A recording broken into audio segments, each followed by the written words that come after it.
A very good afternoon to all of you.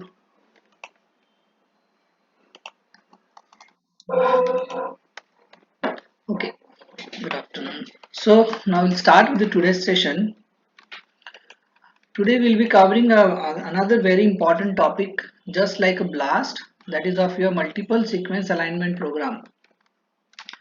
This is also very important in terms of population genetics. If you are learning about a population genetics, this topic plays a very important role. So we need to understand how this topic will be useful for us to learn a population genetics. As we have seen, there are two types of alignments. One is pairwise alignment, that is the alignment where we are using only two sequences to be get aligned with each other. Now, today we are looking at a multiple sequence alignment. This type of alignment involves more than two nucleotide or protein sequences. Okay, so if you are utilizing more than two nucleotide or protein sequences in an alignment, then it can be termed as multiple sequence alignment. Okay, as it can be seen from the this figure, where you can see that there are a number of sequences are there which have been aligned with each other in such a way that most of the scores should come in a positive way, and that's why they have given some gaps also, and accordingly they have arranged it. So this is one of the example of multiple sequence alignment. Now we'll go for the definition of it. What is the exact definition of multiple sequence alignment, so that you will be able to understand what is this. Multiple sequence alignment is referred to the process, okay, or the result of the sequence alignment, where we are using three or more biological sequences, generally protein, DNA, or RNA. Then here what is the input? The input sequence set of sequences, that is query sequences, are assumed to have an evolutionary relationship by which they share a linkage and are descendant from a common ancestor. Now this top term is very important. Whenever we are aligning any sequences in a multiple sequence alignment program, those the sequences which we are aligning with each other should have some evolutionary relationship with each other.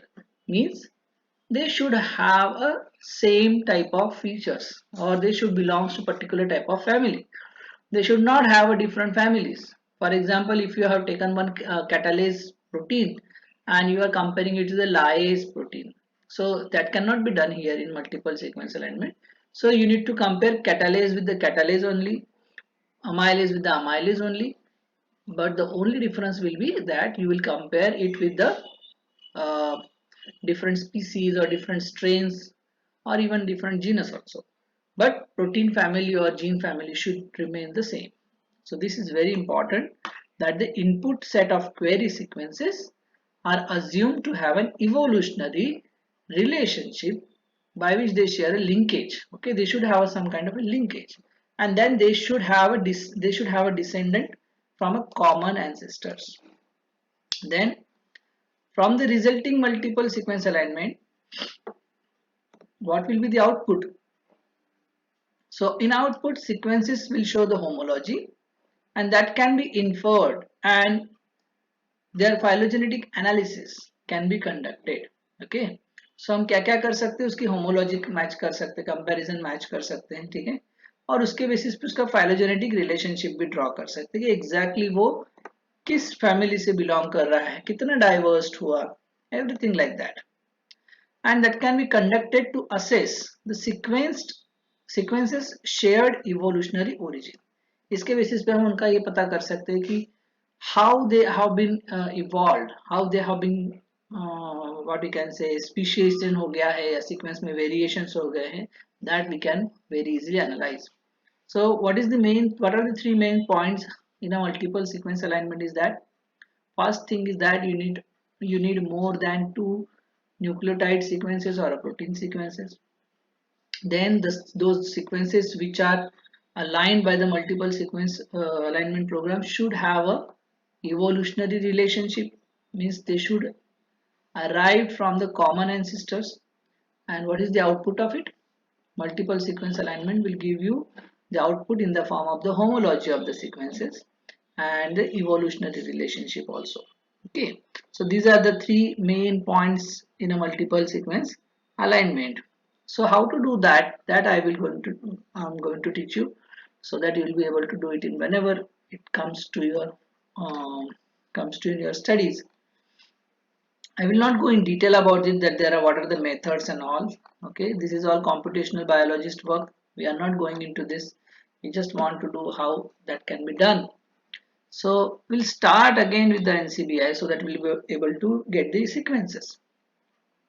So whenever we have to run a multiple sequence alignment, we want more than two nucleotide sequences. Okay, more than two nucleotide sequences. So how you will start? Okay, so this will be our question, how I will start from for the multiple sequence alignment. Every multiple sequence alignment starts with a single sequence. Okay, single sequence. It always starts with a single sequence. Now once you start with a single sequence, first what you will do, you will take that single sequence,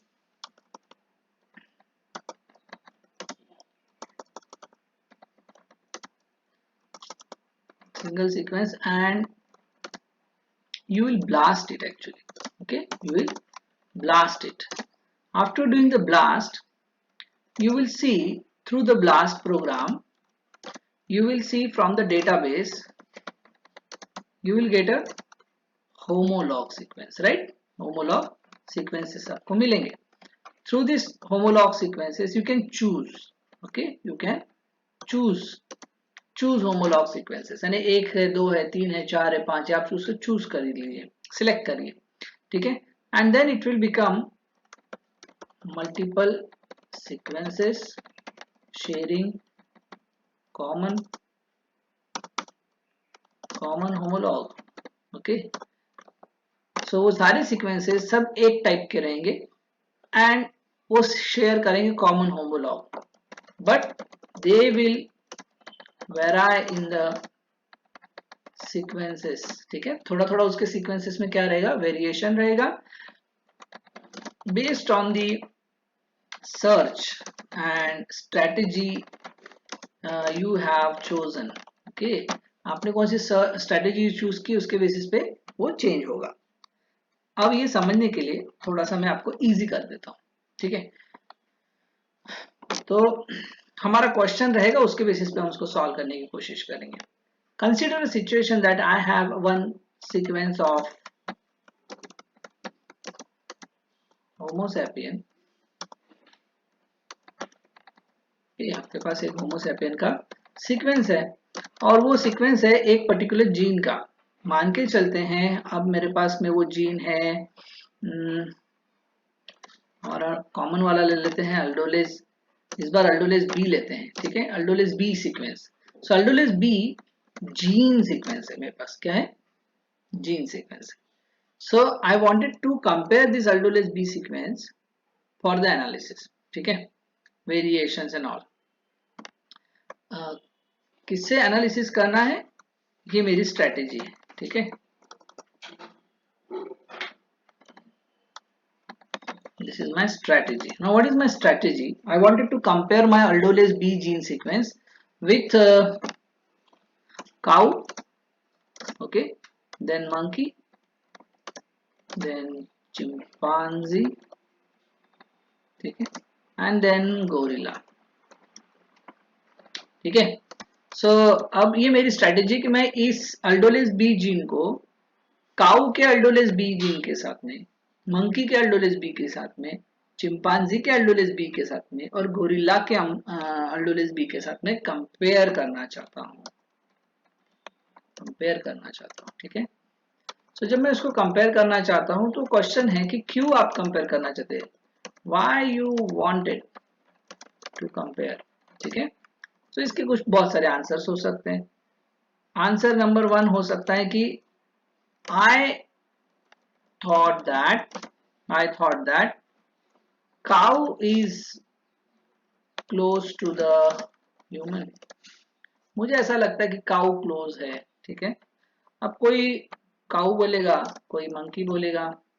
ठीक है, somebody will say monkey, somebody will say chimpanzee. somebody will say gorilla. ऐसे चारों possibilities है ना। तो कोई बोलेगा कि गोरिल्ला के पास बहुत क्लोजनेस है as for the aldolase B gene of Homo sapien, कोई बोलेगा काऊ के पास है, मंकी के पास है। So this is my question actually. अब ये क्वेश्चन का आंसर इतना आसान तो है नहीं। मेरा सेकंड क्वेश्चन ऐसा भी हो सकता है कि इसमें सीरीज क्या है, series of homology. Series of homology यानी सबसे पहले होमोसेपियन, उसके बाद कौन है, ठीक है, उसके बाद में मैं मान के चलता हूँ गोरिल्ला है, उसके बाद में मान के चलता हूँ चिंपांजी है, उसके बाद मान के चलते हैं मंकी है, और उसके बाद मान के चलते हैं काऊ है। ऐसी सीरीज रह सकती है, आई डोंट नो, हमको तो पता नहीं है, हमको तो अरेंज करना है उसको पहले। So these are the questions comes in front of us, ठीक है। सबको समझ रहा है ना मैं क्या बोल रहा हूँ? कोई डाउट है क्या? हाँ, नो ना, ठीक है। इसमें हम यही चेक करना चाहते हैं कि मैचेस कैसे होते हैं, कैसे वो उसके साथ सेट कर पाएगा, और हमारा होमोसेपियन सबसे क्लोजेस्ट किसके साथ में है, ठीक है। ये मेरी पहली टाइप की क्वेश्चन आंसर है जो मैं इस मल्टीपल सीक्वेंस अलाइनमेंट से सॉल्व कर सकता हूँ, ठीक है। सेकंड यूज जो है मल्टीपल सीक्वेंस अलाइनमेंट का, वो है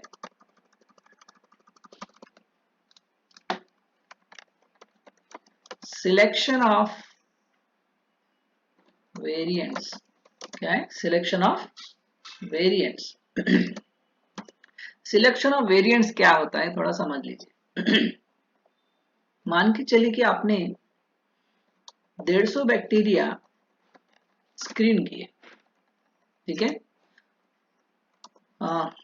फॉर बेंजीन डिग्रेडेशन, ठीक है। बेंजीन डिग्रेडेशन के लिए आपने 100 बैक्टीरिया स्क्रीन किए, यानी 150 बैक्टीरिया जो है बेंजीन डिग्रेडेशन कर पाते हैं। And this you have tested in vitro in a lab, ठीक है, आपने लैब में उसको चेक किया, इन विट्रो टेस्ट किया। अब आपको ये पूरे 150 पॉजिटिव मिले, ठीक है, all 150 are positive for benzene degradation.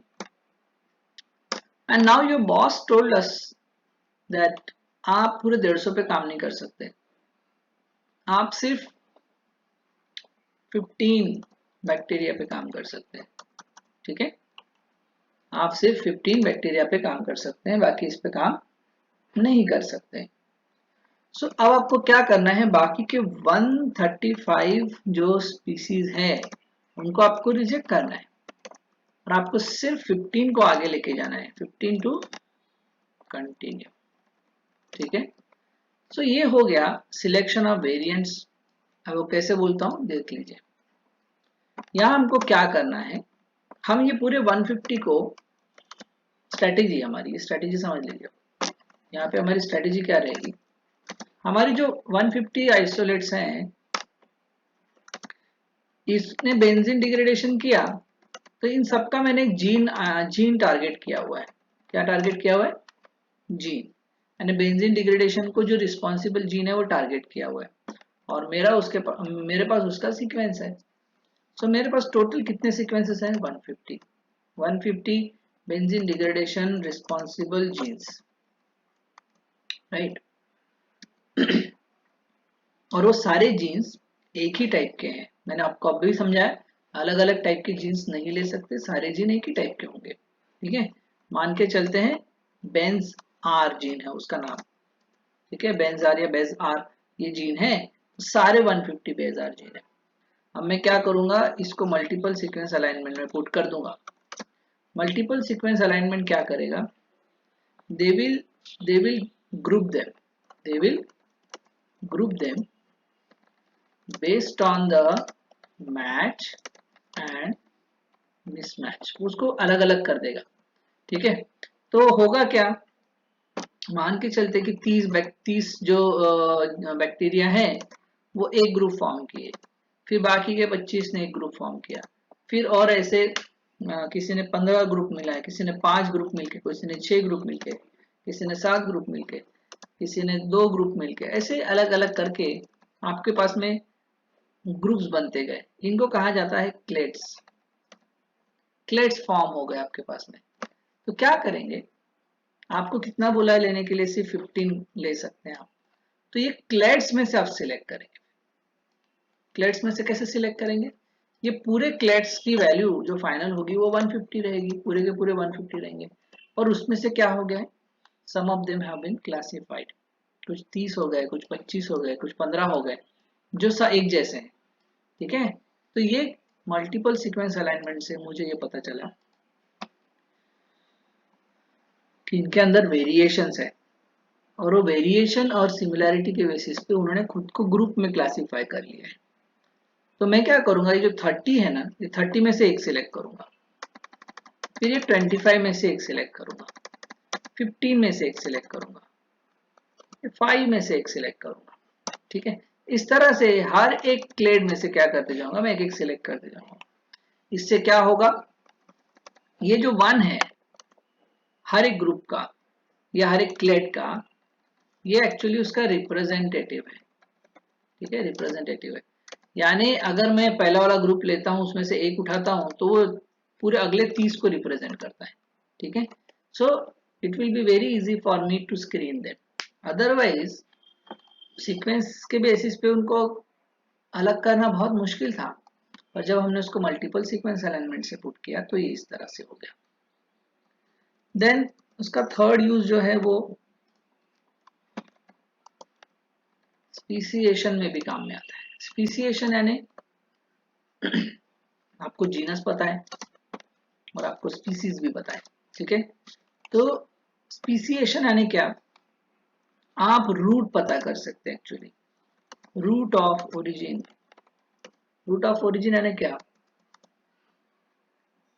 होता क्या है ना कि आज समझ लो हमारे पास बहुत सारे बैक्टीरिया हैं, ये बैक्टीरिया इवॉल्व होते जाते हैं। ठीक है, इवॉल्व होते जाते हैं और धीरे धीरे कभी कभी डाइवर्सिफाइड भी हो जाते हैं। ठीक है, इवॉल्व और डाइवर्सिफाइड, जब इवॉल्व हो रहे हैं यानी डाइवर्सिफाइड हो रहे हैं कभी कभी।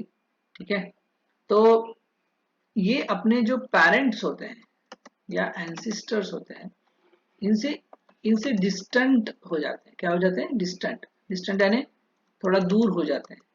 डिस्टेंट किसके बेसिस पे होते हैं, सीक्वेंसेस के बेसिस पे। ठीक है, सीक्वेंसेस के बेसिस पे डिस्टेंट हो जाते हैं, या फिर प्रोटीन्स के बेसिस पे डिस्टेंट हो जाते हैं। अब ये जो डिस्टेंट होने की बात है, ये दो चीजों से होती है, एक तो लॉस के कारण या फिर अक्वायर होने के कारण। ठीक है, लॉस के कारण और अक्वायर होने के कारण यानी क्या, अगर कोई बैक्टीरिया अपना कुछ जीन सेट लूज कर देता है, तो वो अपने पेरेंट से थोड़ा सा डिस्टेंट हो जाता है ना, पेरेंट से अपना थोड़ा डिस्टेंट हो जाता है, या फिर उसने कुछ म्यूटेशंस किए अपने अंदर, वो उस म्यूटेशन के कारण भी वो डिस्टेंट हो जाता है। ठीक है, सो ये सारी चीजें जो है ये जीन लॉस के कारण है। अक्वायर में क्या हो रहा है, अक्वायर में आप देखोगे कि कभी कभी किसी जीन के सीक्वेंस के अंदर आपको एडिशन दिखेंगे, addition of segments. Addition of segments यानी क्या, जीन के अंदर एडिशन ऑफ न्यू न्यूक्लियोटाइड्स, इस तरह से भी हो जाता है। ठीक है, resultant they will show variation in sequence as well as behavior and resultant हम उसको अगले टाइम सेम स्पीसीज नहीं कह सकते, अब उसको हमको क्या करना पड़ता है, we need to rename them. ठीक है, we need to rename them. ये भी सारी चीजें क्या होती है, आपको हेल्प करती है टू स्टडी। तो अल्टीमेटली आप मल्टीपल सीक्वेंस अलाइनमेंट क्यों पढ़ते हैं, तो इसके 3 रीजन हो सकते हैं। सबसे पहली बात है कि आप उसका कंपैरेटिव जीनोमिक्स या कंपैरेटिव प्रोटियोमिक्स कर सकते हैं, जिसमें 2 से ज्यादा लोगों का आप इन्वॉल्व कर रहे हैं। जैसे यहाँ पे दिख रहा है, होमोसैपियन को गोरिल्ला के साथ भी कंपेयर कर रहे हैं, होमोसैपियन को चिंपांजी के साथ, होमोसैपियन को मंकी के साथ, होमोसैपियन को काऊ के साथ। उसी तरह गोरिल्ला को चिंपांजी के साथ, गोरिल्ला को मंकी के साथ एंड गोरिल्ला को काऊ के साथ, इस तरह सब चलते जाएंगे, सारे सेट एक दूसरे से एनालाइज हो जाएंगे। सेकंड सिचुएशन में क्या था, आपके पास बहुत बड़ा पॉपुलेशन है, उस पॉपुलेशन को आपको कम करना है, ठीक है, और कम करने के लिए आपको सीक्वेंस का सहारा लेना है, तो तब आप क्या करोगे, मल्टीपल सीक्वेंस अलाइनमेंट का यूज करेंगे।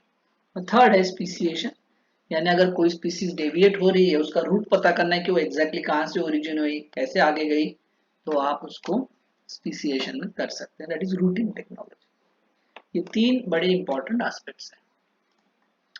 चलो तो हम सीखते हैं। तो सबसे पहली बात जो होगी, आप हमारा जो यहाँ पे मेन एम था, मान के चलते हैं ये वाला लेके चलते हैं, अल्डोलिस बी से शुरुआत करते हैं। we'll take aldolase B gene of Homo sapien, और फिर हम चाहेंगे कि उस जीन का कंपैरिजन हो काऊ के साथ, मंकी के साथ, चिंपांजी के साथ और गोरिल्ला के साथ, और उनको ही हम सिलेक्ट करेंगे फॉर मल्टीपल सीक्वेंस अलाइनमेंट। सब जीन में जाएंगे,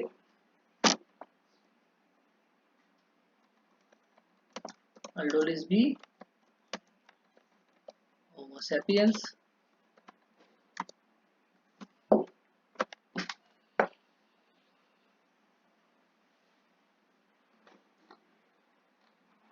ये है आपका अल्डोलिस बी होमो सैपियन।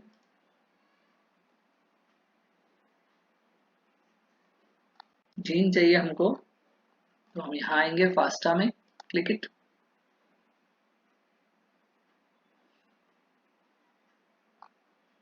एंड यहाँ पे देखिए रन ब्लास्ट है, डायरेक्टली हम यहाँ से शिफ्ट करते हैं, रन ब्लास्ट, यहाँ आ गए। अब हम कौन सा ब्लास्ट करेंगे, हम ब्लास्ट एन ही करेंगे, क्योंकि हमको और कोई ब्लास्ट नहीं करना, ना ही ब्लास्ट पी, ना ही ब्लास्ट एक्स, ना टी ब्लास्ट ना टी ब्लास्ट एक्स, क्योंकि हमको सिमिलर टाइप के ही सीक्वेंसेस चाहिए, ठीक है। तो ब्लास्ट 10 कर रहे हैं। हमारी स्ट्रेटेजी क्या है, थोड़ा समझ लीजिए। हमने अभी अल्डोलेज बी जीन ऑफ होमोसेपिन यहाँ पे डाउनलोड कर लिया है, दिख रहा है, ये एक्सेशन नंबर है ना, अल्डोलेज बी का एक्सेशन नंबर है। हाँ, हमारी स्ट्रेटेजी क्या है, किससे कंपेयर करना है, काऊ, मंकी, चिंपांजी एंड गोरिल्ला, ठीक है, काऊ, मंकी, चिंपांजी एंड गोरिल्ला। क्या करूं मैं, बताइए वन बाय वन, कोई मुझे बताएगा क्या स्ट्रेटेजी रखेंगे।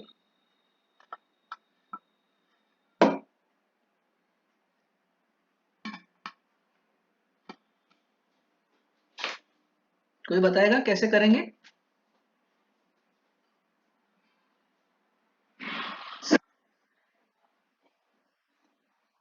हम्म,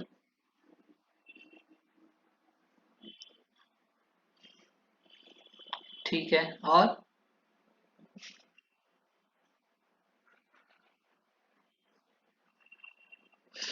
अगर मैं चाहूँ एक साथ करना है तो, एक साथ करना है तो कर सकते हैं क्या, अलाइन टू और मोर सीक्वेंसेस, पर आपके पास सीक्वेंस नहीं आया ना अभी तक, आपके पास सीक्वेंस कहाँ है, समझ रहे, पहला वाला आंसर बराबर है, बट उसमें आपको हर बार ब्लास्ट करते रहना पड़ेगा। ऐसा ना करते हुए अगर मैं इन सबको उठा के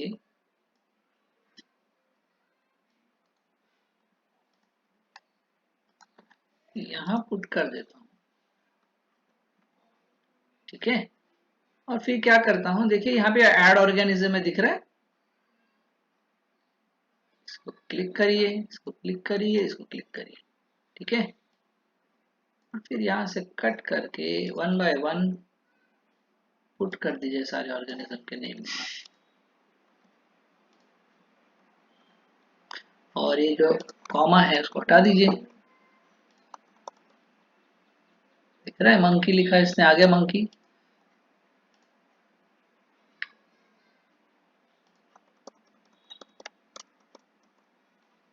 चिंपांजीज आ गया, चिंपांजीज और चिंपांजी टैक्सोनॉमिकल आईडी थोड़ी थोड़ी अलग है, हमको बोला है चिंपांजी तो हम चिंपांजी लेंगे, काऊ, काऊ लिखा है तो नॉर्मल काऊ, चिंपांजी हो गया, अब बचा है गोरिल्ला, तो ये हो गया गोरिल्ला।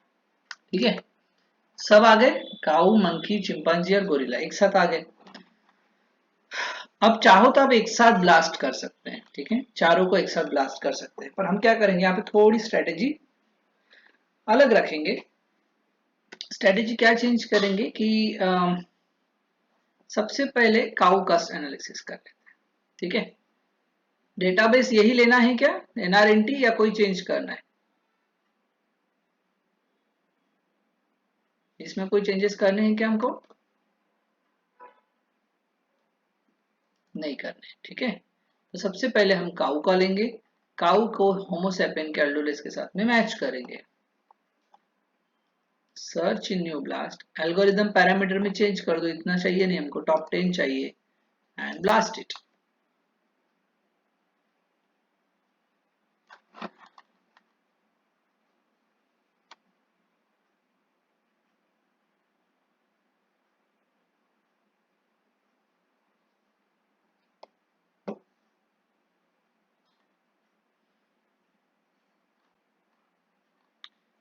सो मैच मिल गया हमको, पर एक चीज याद रखिए, एक चीज यहां याद रखिए, हमने ये जो है ये पूरा जीन लिया हुआ है, याद है ना, ये जीन है, और ये कंपेयर किससे हो रहा है, ये देखिए किससे हम कंपेयर हो रहा है, किससे कंपेयर हो रहा है, mRNA से कंपेयर हो रहा है, ठीक है। हाँ, mRNA से कंपेयर हो रहा है, ये कोडिंग सीक्वेंस से कंपेयर हो रहा है, और ये भी कोडिंग सीक्वेंस से कंपेयर हो रहा है। तो ये अलाइनमेंट सही है या गलत है,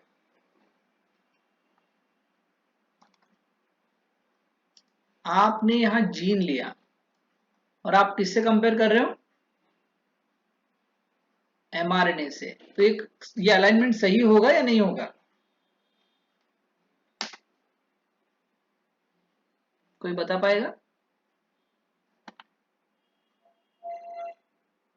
जीन तो बहुत बड़ा सीक्वेंस होगा ना, उसमें का वेरी स्मॉल रीजन आप देख ले रहे हो, देखो क्योंकि मैं यहाँ बताता हूँ आपको, ये दिख रहा है, आपने एनालिसिस में 15,215 न्यूक्लियोटाइड लिए हैं जीन के, होमोसेपियन के, और आपके रिजल्ट में सिर्फ इतना ही सीक्वेंस आ रहा है, 1 2 3 4, बस इतना ही सीक्वेंस आ रहा है, ये 15,000 न्यूक्लियोटाइड तो नहीं है। यानी हमारी ये जो स्ट्रेटेजी है कहीं ना कहीं गड़बड़ है, क्योंकि हम इसका पूरा सीक्वेंस कवर कर पा रहे हैं क्या, कोई बताएगा मुझे, कवर कर पा रहे हैं नहीं कर पा रहे, नहीं, 15,000 कहाँ आ रहे। तो कोई भी स्टडी दिखता उतना आसान है नहीं, हमको ये समझ लेना पड़ता है कि हम जो कर रहे हैं, हर बटन एक इम्पोर्टेंस है, ठीक है ना। आप क्यों बटन दबा रहे हो उसका रीजन होना चाहिए, तो मैं यहाँ पे जैसे ही बटन दबा दो तो मेरे पास एक रीजन होना चाहिए कि क्यों वो बटन दबा रहे हो आप, तो यहाँ समझ जाना कि आप mRNA के साथ कंपेयर कर रहे हो, तो आपको mRNA के साथ नहीं चाहिए, आपको तो जीनोम के साथ चाहिए, तभी वो मैच हो पाएगा। यानी अब मुझे यहाँ स्ट्रेटेजी चेंज करनी पड़ेगी, यहाँ पे मैं देखूंगा कि जीनोम के साथ हो सकता है क्या, अगर जीनोम के साथ हो सकता है तो सही है। तो reference RNA, reference genome sequence यहाँ से लेके देखते हैं एक बार, ठीक है। फिर से हमको ऑर्गेनिज्म का नाम डालना पड़ेगा, काऊ था,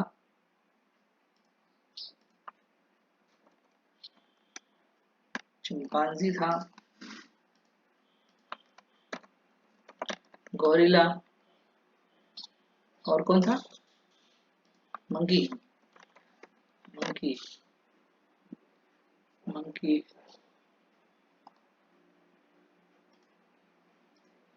मंकी, ठीक है, स्ट्रेटेजीज ठीक है, लास्ट इट। अब ये करके देखते हैं कि इससे क्या रिजल्ट आते हैं।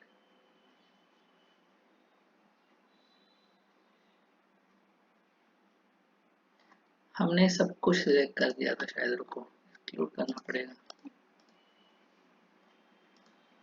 पहले काऊ का देखते हैं फिर आगे जाएंगे।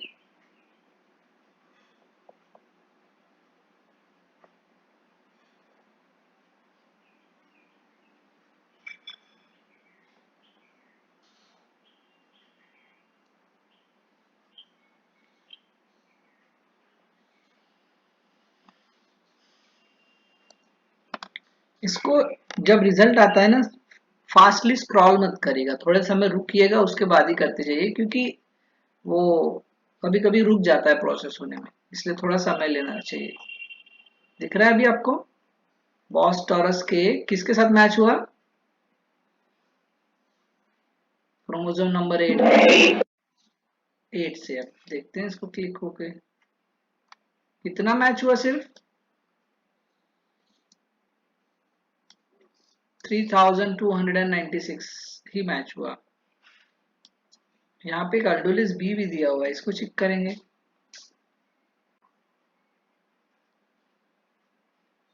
ये अल्डोलिस बी का सीक्वेंस है, ऐसा वो बोल रहे हैं। ठीक है, अल्डोलिस बी का सीक्वेंस है। सीक्वेंस लेंथ देख लेते हैं एक बार। हाँ ये सही है, ये सही है। तो थोड़ा समझ लीजिए क्या करना है आपको। थोड़ा टफ है ये, जितना उतना आसान नहीं है। यहाँ पे हमने 39% क्वेरी कवरेज दिखा रहा है, उसका 73% आइडेंटिटी दिखा रहा है। इसको जब मैं क्लिक करता हूं तो बॉस टॉरस का ये सीक्वेंस मिल रहा है, जिसके अंदर में अल्डोलिस बी का आइसोफॉर्म x1 है और एक अल्डोलिस बी का आइसोफॉर्म अल्डोलिस बी x1 है, और एक ओनली आइसोफॉर्म x1 है और ओनली अल्डोलिस बी है, ऐसा वो दिखा रहा है। फीचर्स है इसके, यानी ये जो सीक्वेंस है जो बॉस टॉरस के अल्डोलिस बी को कोड कर रहा है। पर अब मैं अगर मैं उसको सीक्वेंस वाइज देखता हूं तो ये एक रेंज हो गई, ये दूसरी रेंज हो गई, ये तीसरी रेंज हो गई। हाँ ये बिल्कुल सही चल रहा है, यानी ये मुझे पूरा जीन मिल रहा है कि नहीं मिल रहा है? क्या लगता है आपको, मिल रहा है कि नहीं? पहले के कंपेयर में मिल रहा है या नहीं मिल रहा है? बताएगा कोई? कवर हो रहा है ना? हाँ समझ रहे हैं ना आपको, ये बहुत इंपॉर्टेंट है। यहाँ पे 15,215 न्यूक्लियोटाइड के आसपास है, तो बॉस टॉरस के अंदर का भी कम से कम 15 से 14,000 न्यूक्लियोटाइड का अल्डोलिस भी मुझे चाहिए, तो ही मैं मान के चलता हूँ कि मेरा कवर बराबर हुआ। अब यहां से हम उसको सीक्वेंस को उठा नहीं सकते, हम कहां से उठाएंगे? देखो यहाँ से, समझ रहे हैं आपको, फीचर्स से, या फिर आप यहां से भी उठा सकते हैं। पर यहाँ पे क्या होगा, हो सकता है कि आपको सीक्वेंस रीजन प्रॉपरली ना दे, वो पूरा सीक्वेंस दे दे। इसलिए आप कहाँ क्लिक करेंगे? इस पार्ट पे, इसको क्लिक करेंगे।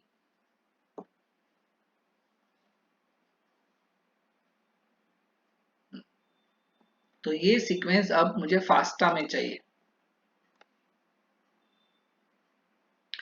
तो ये मेरे पास सीक्वेंस आ गया, अब मैं इसको कॉपी कर लेता हूँ। कॉपी दिस, ठीक है। कॉपी करने के बाद मैं इसको नोटपैड में डाल देता हूँ, कंट्रोल वी। ठीक है, इसको मैं रीनेम कर देता हूँ अभी, ताकि अच्छे से हमको बाद में समझे। ये किसका है? Boss taurus. बॉस टॉरस का है, स्पेलिंग थोड़ी गलत हो रही है। हाँ बॉस टॉरस का है, ठीक है। तो इसको मैं अभी रख लेता हूँ। इसी तरह अब फटाफट हमको किसके किसके करने हैं? चिंपांजी। हाँ तो चिंपांजी का कर लेते हैं आप।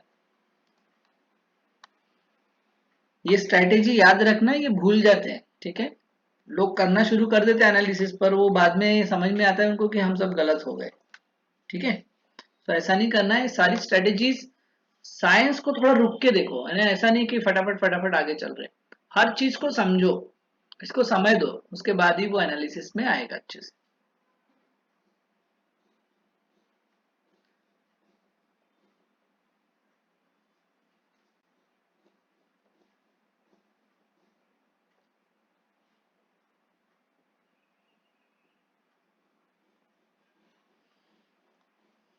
हमारी स्ट्रेटेजी सही है ना?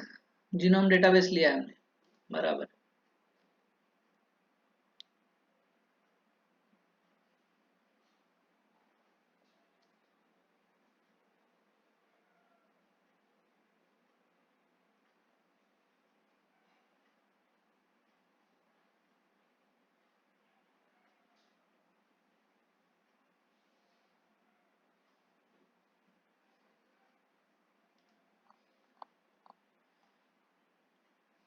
आ गया, इसको क्लिक करते हैं।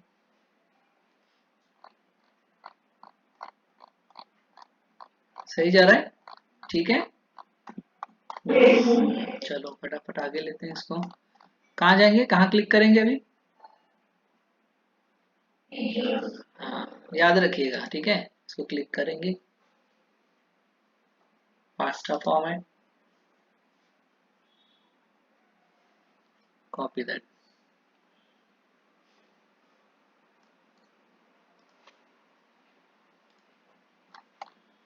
ये कौन था?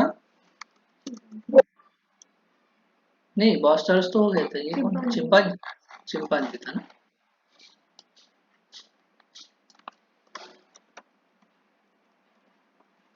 चिंपांजी, ठीक है।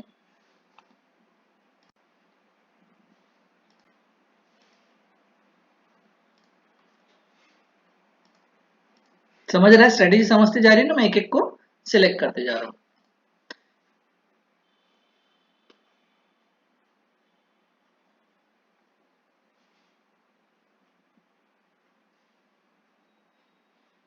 आपको क्या लगता है होमोसेपियंस से सबसे क्लोजेस्ट कौन है? इनमें से सबसे क्लोजेस्ट कौन है, आपको क्या लगता है? मंकी है, चिंपांजी है, गोरिल्ला या काऊ है?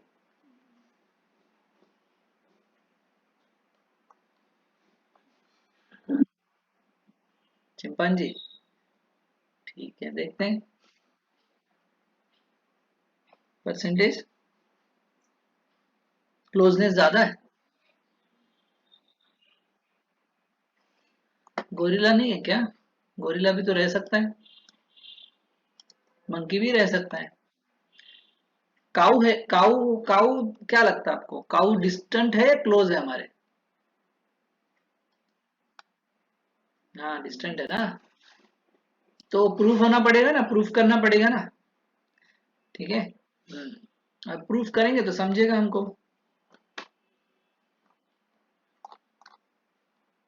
आ गया, क्लिक करेंगे, क्लिक करेंगे।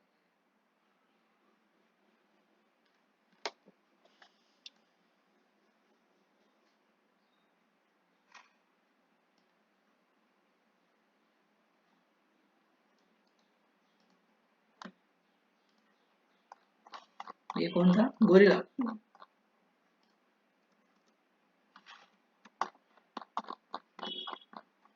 इस तरह से आपको एक मल्टीपल सीक्वेंस की फाइल बनानी है, ठीक है, ये याद रखना। हमेशा आपको एक ऐसी फाइल बनानी पड़ेगी।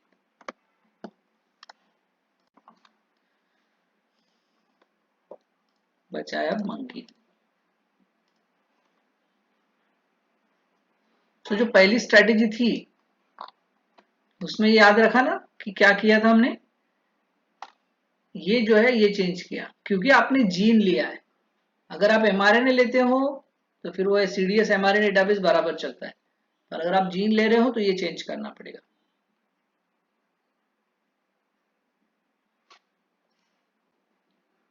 तब तक इसका सीक्वेंस डाउनलोड कर लेते हैं होमोसेपियन का।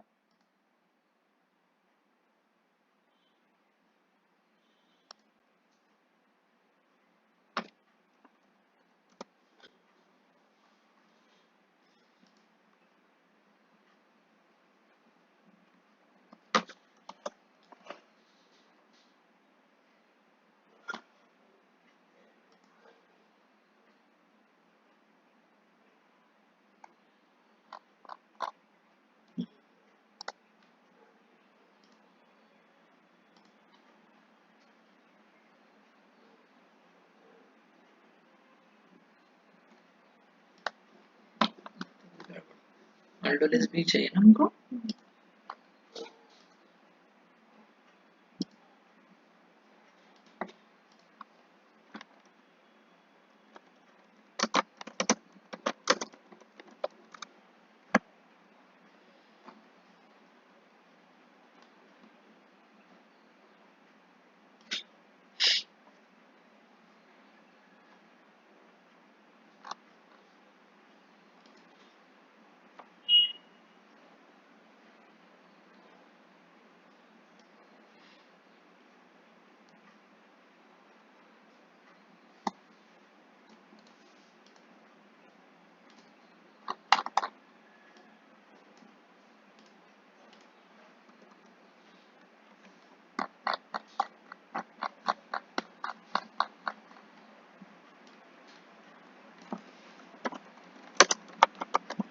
एक चीज और बता देता हूँ इसके अंदर जो बहुत इंपॉर्टेंट है, ये जो ग्रेटर देन साइन के बाद जो भी डिटेल्स हैं इनके सेम नेम नहीं होने चाहिए। ठीक है, जैसे होमोसेपियंस लिखा और इसका भी मैंने होमोसेपियन ही नाम लिखा, तो मल्टीपल सीक्वेंस अलाइनमेंट प्रोग्राम जो है उसको एक्सेप्ट नहीं करेगा। ठीक है, इसलिए हमेशा उसके सामने 1 2 3 ABCD कुछ ना कुछ आपको पुट करना पड़ेगा। सारे आइडेंटिफायर यूनिक होने चाहिए तो ही वो आगे बढ़ेगा। ठीक है, अभी हमारा मंकी वाला पार्ट रह गया है, बस इसको ले लेते हैं,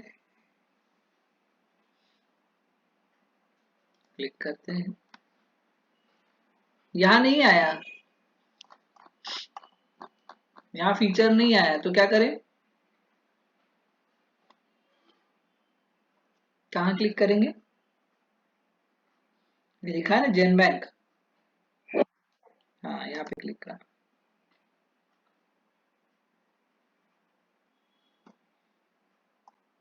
फास्टर में क्लिक,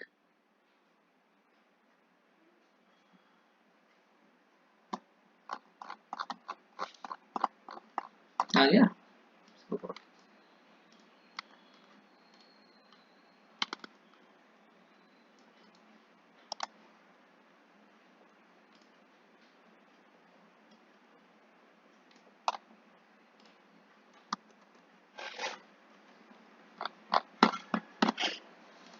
ये मंकी है।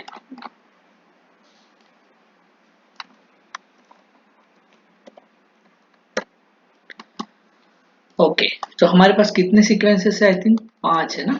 बॉस टॉरस हो गया 1, चिंपांजी 2, गोरिल्ला 3, होमो सेपियन 4 और मंकी हो गया 5। ऐसे 5 सीक्वेंसेस है। ठीक है, हमारा पहला क्वेश्चन क्या था,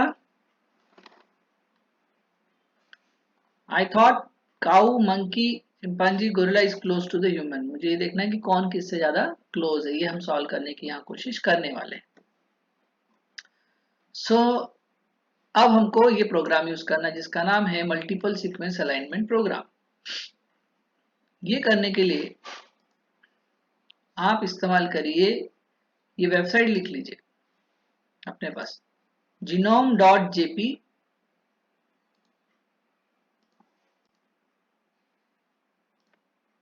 ये वेबसाइट लिखिए,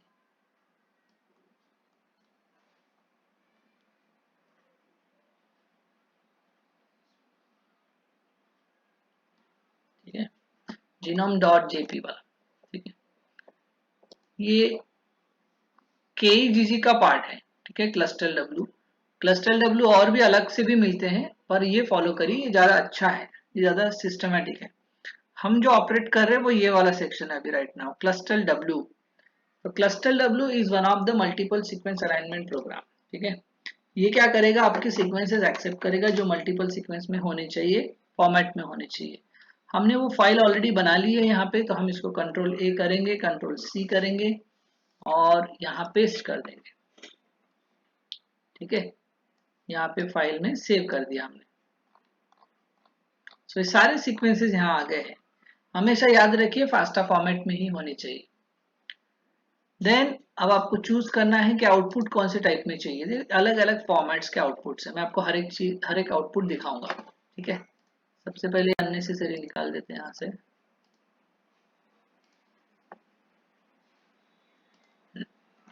सो हमारा सीक्वेंस कौन से टाइप का है, DNA है या प्रोटीन है,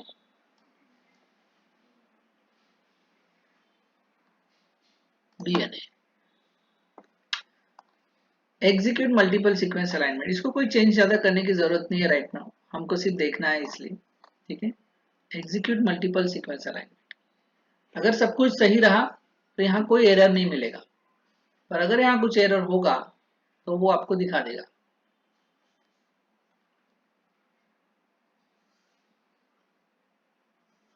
सीक्वेंस की लेंथ अगर ज्यादा होती है तो थोड़ा समय लेता है, सीक्वेंस की लेंथ छोटी होगी तो कम समय लेगा।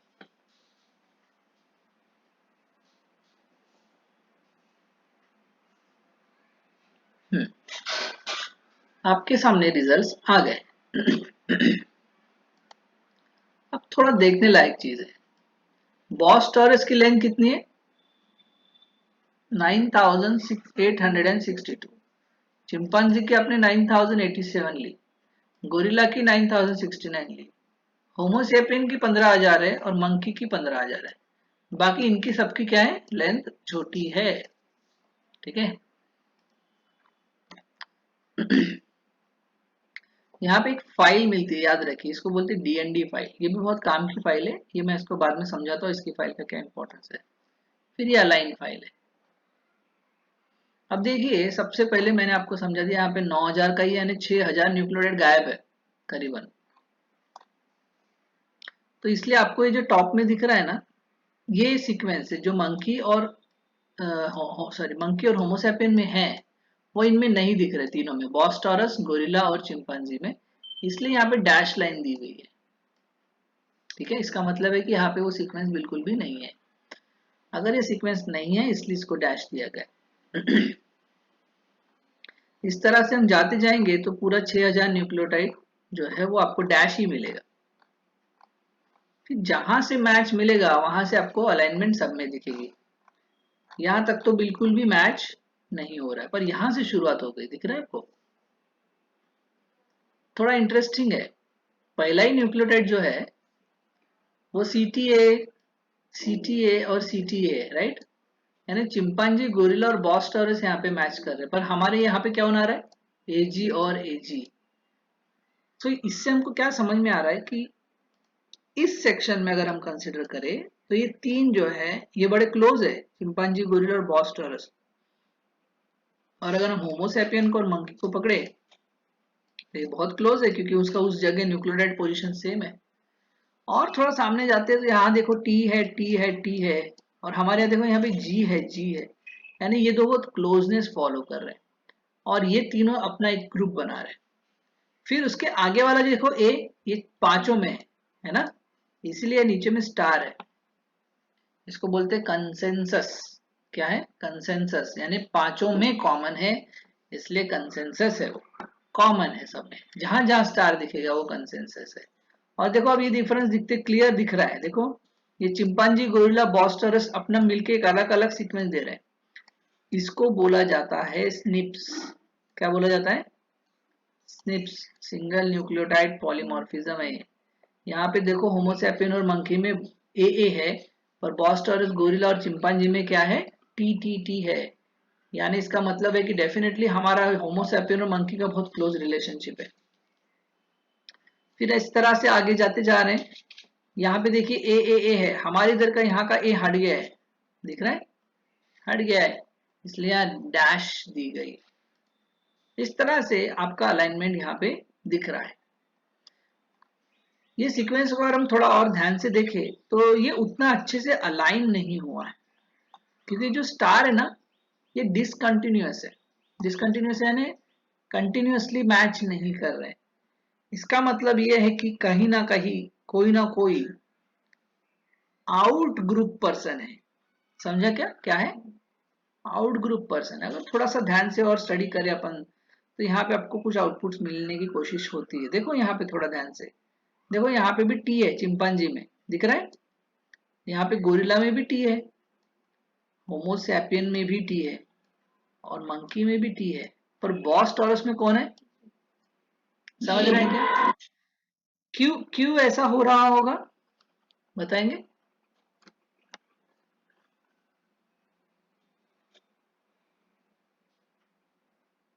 कोई बताएगा,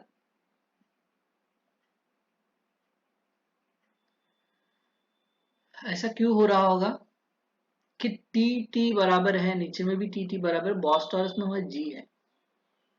इसका क्या मतलब हो रहा है, इसका मतलब ये है कि बॉस टॉरस का जो एंसिस्टर है वो हमारे से थोड़ा सा अलग है ना। वाइल चिंपांजी, गोरिल्ला, होमोसैपियन और मंकी का जो एंसिस्टर है वो काफी काफी मीन्स सेम ही है। ठीक है, इसीलिए सभी बराबर मैच आ रहे हैं। फिर आप थोड़ा और नीचे जाओ, यहाँ देखो, यहाँ थोड़ा सा अलग रिजल्ट आ रहा है। यहाँ तीनों जगह ए है और फिर दो जगह टी टी है, फिर इसमें कंफ्यूजन हमको क्रिएट हो रहा है, राइट। इस तरह से हमको एनालिसिस समझ में आ रहा है। और ये ओवरऑल जब हम एनालिसिस करते हैं तब हमको स्कोरिंग समझ में आती है। अब नीचे आते हैं, ये पूरा 17,000 न्यूक्लियोटाइड का एनालिसिस है, ठीक है। तो जब पूरा 17,000 सीक्वेंसेस का एनालिसिस हमको हो गया है तो बहुत एबरेंट रिजल्ट है, यानी उतना अच्छा मैच नहीं है, फिर भी कुछ कुछ जगह उसने एनालिसिस शोकेस की हुई है, ठीक है। ये हो गया मल्टीपल सीक्वेंस अलाइनमेंट। अब मल्टीपल सीक्वेंस अलाइनमेंट का अल्टीमेट यूज क्या है? इसका अल्टीमेट यूज क्या होता है? इससे एक फाइल एग्जीक्यूट होती है जिसके कारण हम फाइलोजेनेटिक ट्री डिजाइन कर सकते हैं, ठीक है। यहाँ पे आपको दिख रहा होगा सिलेक्ट ट्री मेन्यू, दिख रहा है, fast tree, phylum, bootstrap and all. तो फास्ट ट्री हम एग्जीक्यूट करके देखते हैं तो क्या होता है, देखिए। इससे हम फाइलोजेनेटिक एनालिसिस कर पाते हैं एक्चुअली।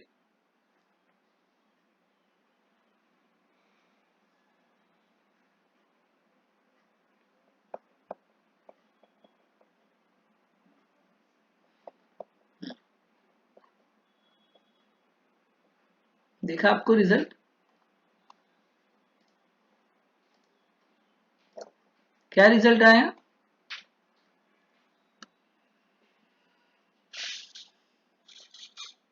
क्या रिजल्ट आया बताएंगे कोई?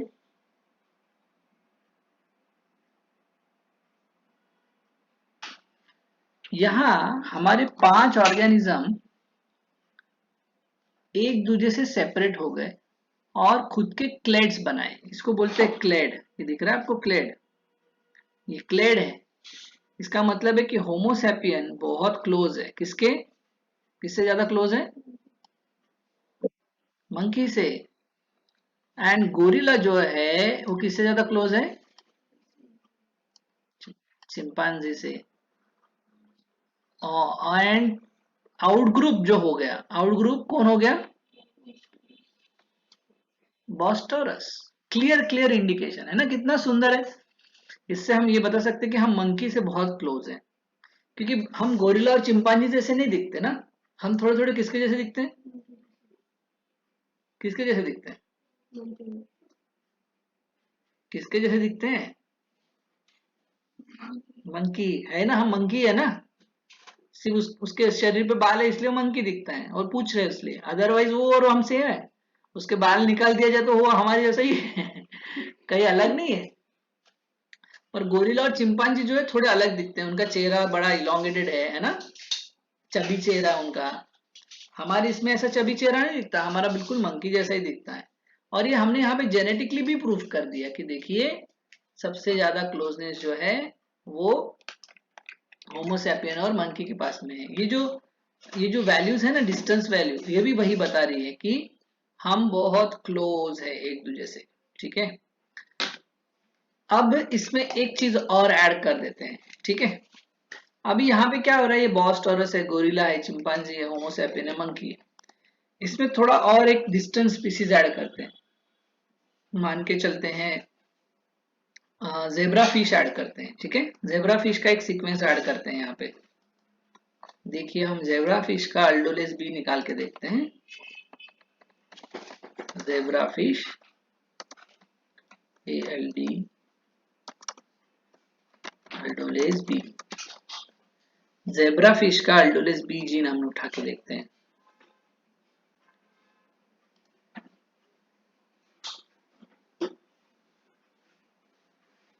मिल रहा है क्या अल्डोलेस बी? हाँ ये है ना, ये अल्डोलेस बी, इसको क्लिक करेंगे। हमको जीन ही चाहिए, मेक श्योर करिए जीन ही लेना है हमको। आपको क्या लगता है जेब्रा फिश किससे पास में होगी?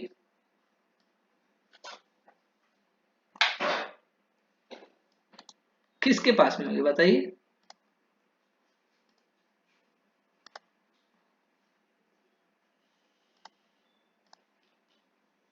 क्या लगता है, कोई आइडिया? समझ रहा है ना, मैं यहाँ पे पेस्ट कर रहा हूँ। हमेशा याद रखिए ये जो नाम होता है ना इसको छोटा रखते जाइए ताकि वो अच्छे से दिख पाए। करने के पहले बताइए किसके साथ मैच होगा।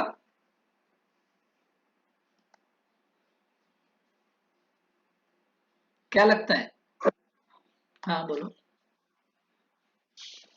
शायद अलग क्लेड बनाएगा कि बॉस टॉरस के साथ जाएगा। मुझे लग मुझे लगता है बॉस टॉरस के साथ जाएगा क्योंकि वो अकेला था ना वहां पे। चलो ट्राई करते देखते हैं। इसीलिए हम वर्बली नहीं बोल सकते, हमको यहाँ पे कहीं ना कहीं एविडेंस चाहिए रहता है। तो ये जो स्टडी है ये आपको बता रही है कि एविडेंस क्या है। ठीक है, चलो पहले सीक्वेंस देख लेते हैं, है ना। सीक्वेंस में क्या पैटर्न आ रहा है, सीक्वेंस में क्या पैटर्न आ रहा है, चलो देखते हैं। कहाँ गया बॉस टॉरस, ये है। देखो बॉस टॉरस मैच कर रहा है ना, T T T T T T T match कर रहा है। तो काफी क्लोज है, पर यहाँ पे वेरिएशन है, देखो कितना वेरिएशन है, दिख रहा है आपको। जी सी ए, थोड़ा फॉन्ट साइज बढ़ा देता हूँ। ये जो सीक्वेंस है ना ये उतना मैच नहीं कर रहा है, देखो, है ना, बिल्कुल भी आउट जा रहा है। जेब्रा फिश, ये दोनों बराबर मैच कर रहे हैं एक दूसरे के साथ में, ये तीनों एक दूसरे से मैच कर रहे हैं। पर यहाँ जेब्रा फिश जो है वो किसी से भी मैच उतना अच्छे से नहीं कर रहा है। चलो तो ये तो हमको समझ गया कि आउट जा रहा है। तो अब वो कैसे ट्री बनाएगा ये थोड़ा सा देखते हैं।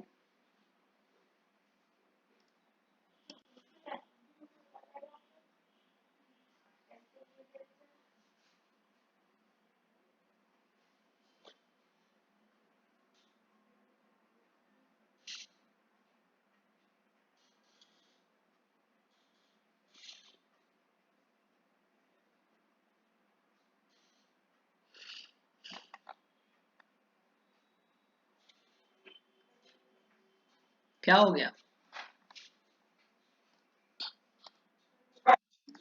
अलग हो गया। एक चीज थोड़ा ध्यान से देखा क्या आपने कि वो कंप्लीटली आउट ग्रुप है, समझा क्या आपको। कंप्लीटली आउट ग्रुप है, यानी वो जो ये जो डिस्टेंस दिख रहा है ना 0 to 0.7, ये उसका कंटिन्यूअस है, दिख रहे हैं। यहाँ पे गोरिल्ला, चिंपांजी और कहीं ना कहीं वो बॉस टॉरस से मैच कर रहा है ना।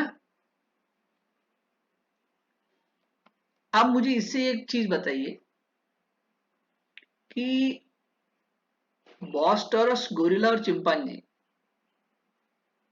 ये तीनों एक साथ क्यों फॉर्म कर रहे हैं सेट।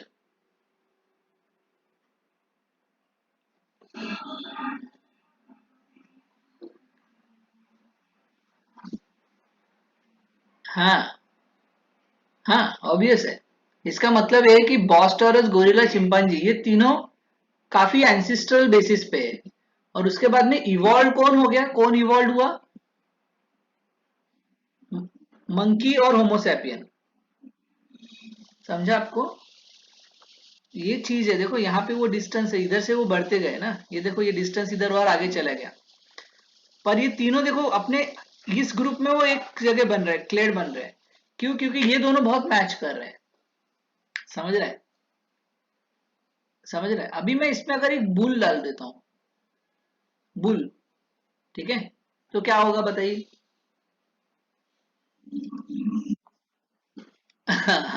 समझ में आ गया आपको, है ना।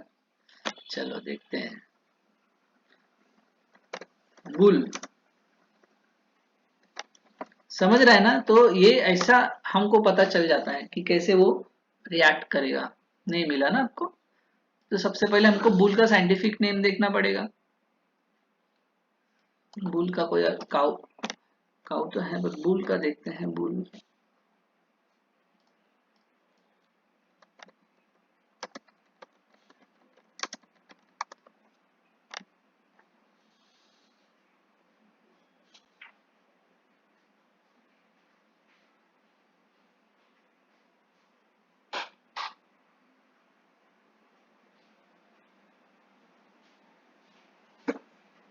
कोई क्रॉस ब्रीड लेके देखते हैं, ऐसा कुछ करते हैं ना, काम करते हैं।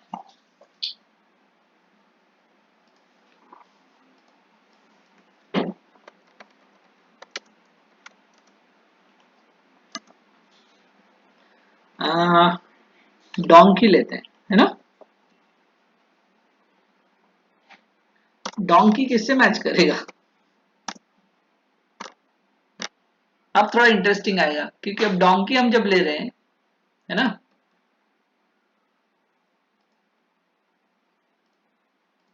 डोंकी जब हम ले रहे हैं तो वो किससे ज्यादा क्लोजनेस दिखाता है?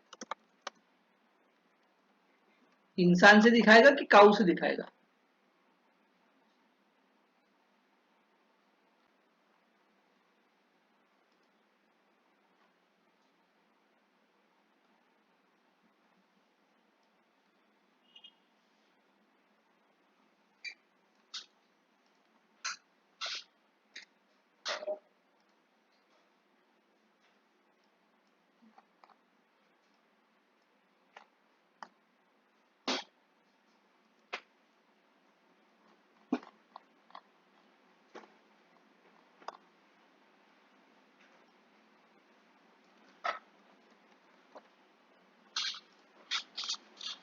क्या लगता है आपको, डोंकी किससे ज्यादा मैच करेगा?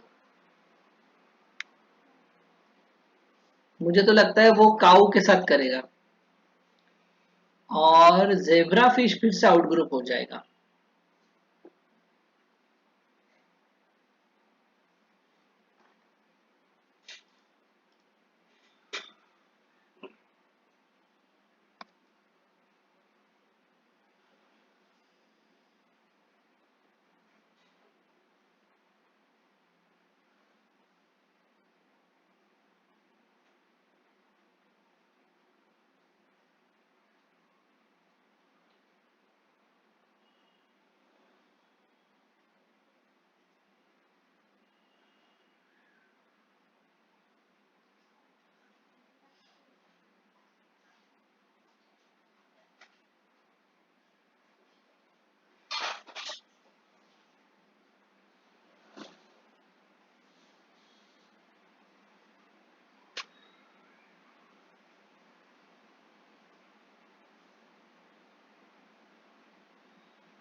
सीक्वेंस देख लेते एक बार।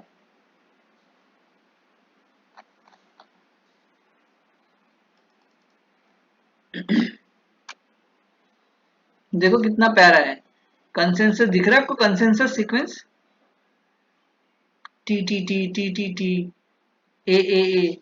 इसका ये मतलब है, ये जो मीनिंग है ना, ये कंसेंसस, इसका मतलब है कि काऊ रहे, गोरिल्ला रहे, चिंपांजी रहे, डोंगी रहे या जेब्रा फिश रहे, हमारा एंसेस्टर कहीं ना कहीं कॉमन था, है ना। क्योंकि ऐसे कैसे मैच हो जाएगा, है ना। और आप थोड़ा ध्यान से देखेंगे तो प्रॉपर डिस्टेंस पे मैच, और ज्यादातर ए मैच मिल रहा है, ठीक है, दिख रहा है प्रॉपर, ज्यादातर ए मैच ज्यादातर मिल रहा है। और थोड़ा डोंकी का मैच करके देखते किससे ज्यादा मैच कर रहे हैं, है क्या किसी के साथ मैच? नहीं, ऐसा तो कहीं दिख नहीं रहा है। ये देखिए यहाँ पे थोड़ा सा, जैसे ये सीटी है ना, ऊपर में भी सीटी है, बॉस टॉरस के साथ मैच कर रहा है, दिख रहा है, गोरिल्ला के साथ मैच कर रहा है, चिंपांजी के साथ मैच कर रहा है। और अगर हम होमोसेपियन के साथ देखें उस जगह पे, सीटी पोजीशन पे, तो ऐसा नहीं दिख रहा है कहीं, सीए है हमारे यहाँ सीक्वेंस में, सीए है, हल्का हल्का वेरिएशंस है। चलिए,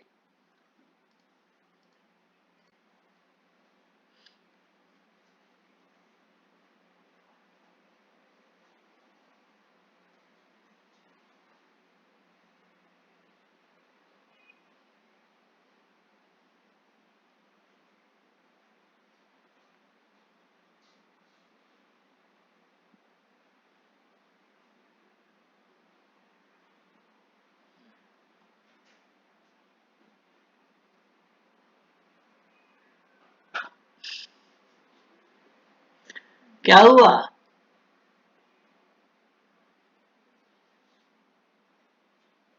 अब आप क्या बोलोगे?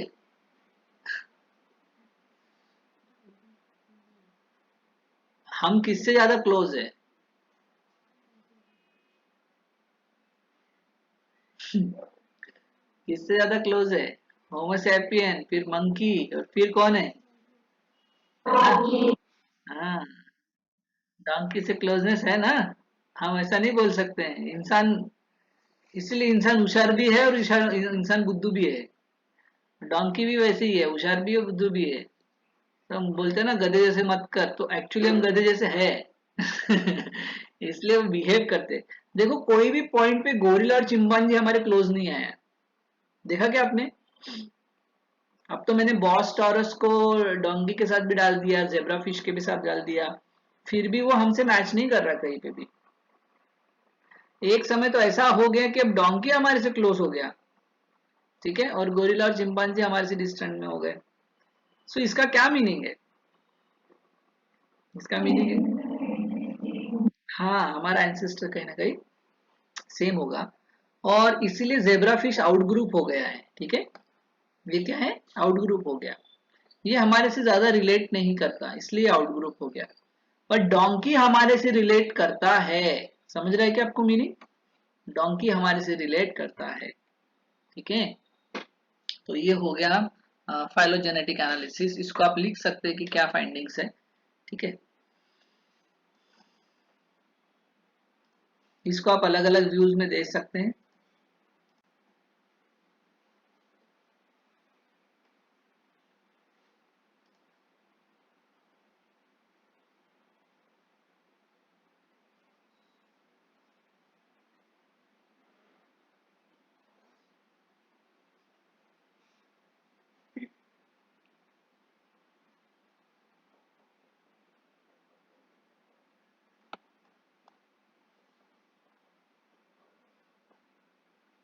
आई थिंक वही रूप आया है, बट कुछ चेंजेस ये दिख रहा है आपको,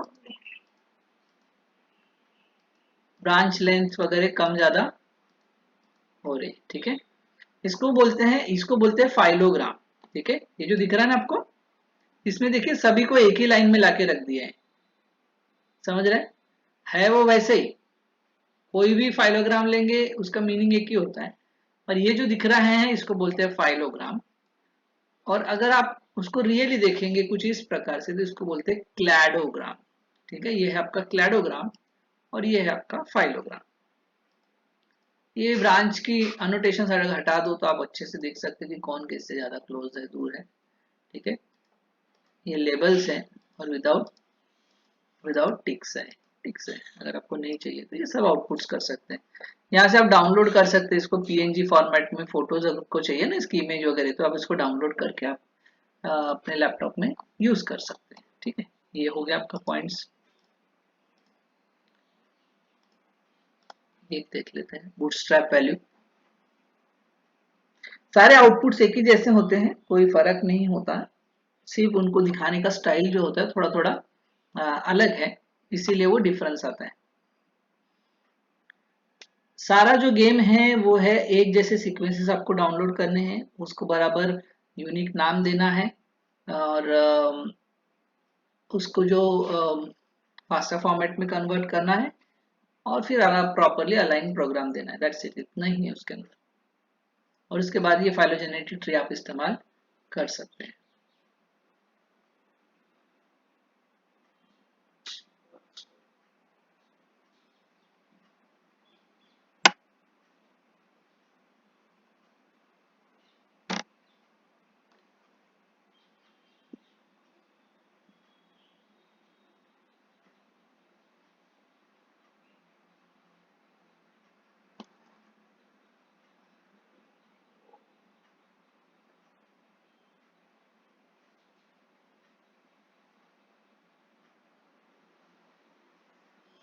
टाइम लगेगा।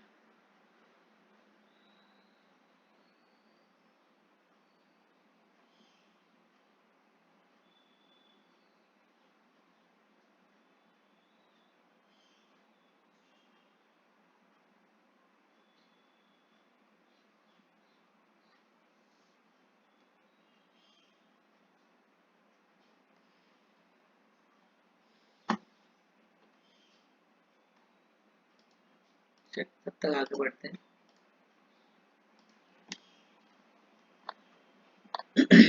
जिस तरह डीएनए का किया है उसी तरह प्रोटीन का भी कर सकते हैं। हम क्लस्टर डब्ल्यू में थे, अब हम माफ्ट में जाएंगे, ठीक है। इसलिए मैं पहले इसको कॉपी कर लेता हूँ, कंट्रोल ए कंट्रोल सी, माफ्ट में जाएंगे। क्लस्टल डब्ल्यू जैसा ही माफ्ट भी होता है, ठीक है, ठीक है। तो सिर्फ एक इसमें फर्क ये होता है कि इसके जो आउटपुट्स होते हैं ना वो अलग अलग होते हैं, ठीक है। आउटपुट्स आपको थोड़ा अलग स्टाइल में मिलते हैं, इसलिए आप माफ्ट करते हैं। बाकी सारी चीजें सेम है, कोई डिफरेंस नहीं है, ठीक है। आउटपुट जो आएगा वो एक तो सेम एज इनपुट, यानी जैसे आपने ऐसे दिया ना वैसे ही हो जाएगा, या फिर अलाइंड मोड में आएगा। तो मैं अभी पहले सेम एज इनपुट करके दिखा देता हूं आपको। उसी के अंदर होता है, याद रखिएगा, माफ्ट।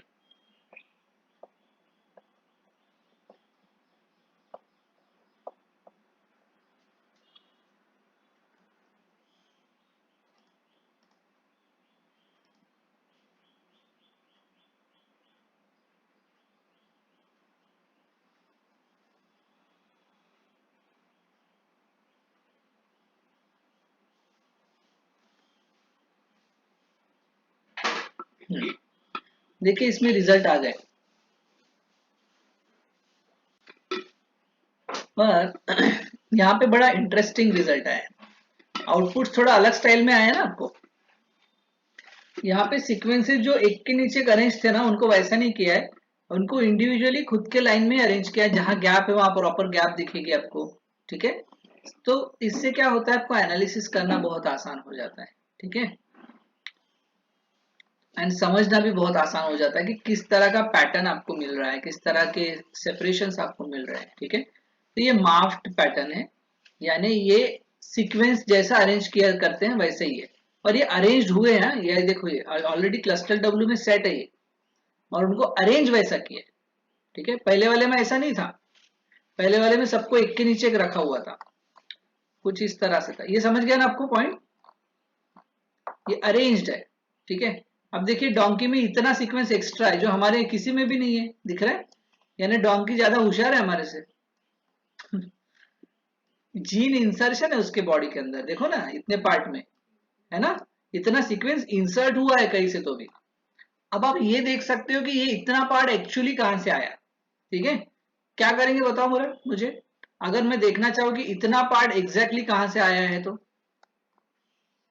ये कहीं ना कहीं से इंसर्ट हुआ है इतना पार्ट उसके अंदर, कहां से आया होगा, कैसे पता करेंगे, कोई बता पाएगा?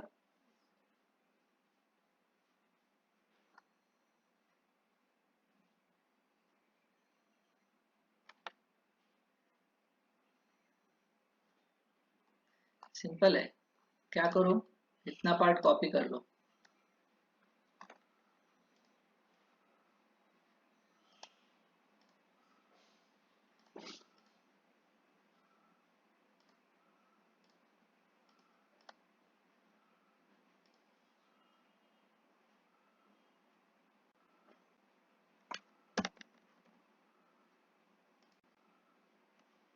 इतना पार्ट कॉपी कर लो, कौन सा पार्ट है और है ना अपने पास।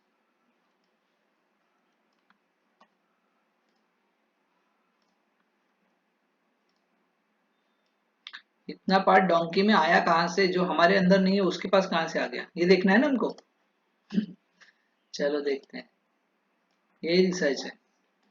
मैंने आपको ऑलरेडी समझाया, म्यूटेशंस में कुछ एडिशंस होते हैं या कुछ डिलीशंस होते हैं। अब इसके अंदर इतना पार्ट एडिशन कहाँ से आ गया ये देखना है हमको, इसका ओरिजिन कहाँ से है भैया ये देखना है हमको। ये देखने के लिए हम क्या करेंगे, इसको नाम दे देते हैं डोंकी टू चेक, है ना, डोंकी टू चेक, इसको थोड़ा सा प्रॉपरली नाम दे देते हैं।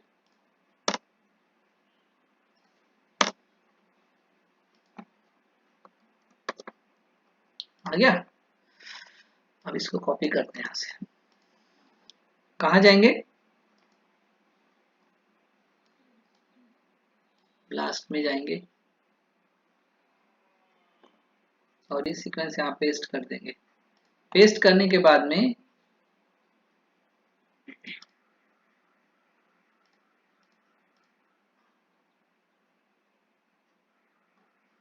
इसको वापस जाते हैं, फिर से नया लेंगे हम,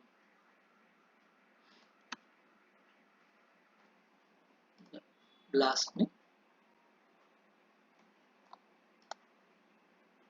फ्रेश न्यूक्लियोटाइड्स लेंगे हम। ये क्यों नहीं हट रहा है?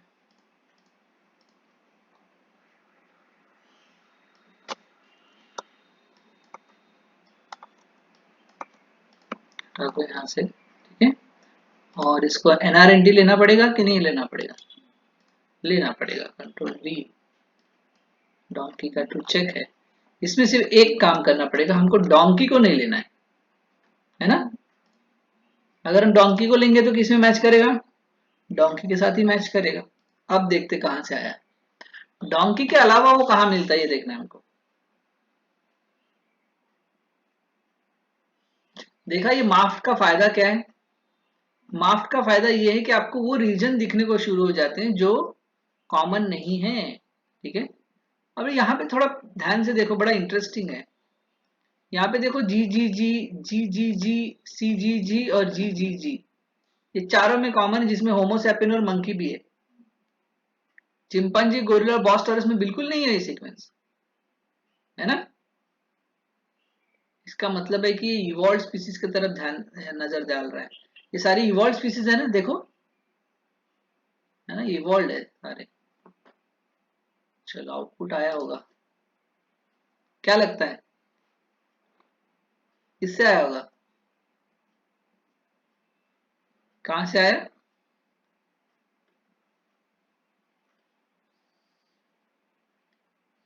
Equus caballus, Equus caballus. Y male specific region है। इक्वस कैबलस यानी कौन?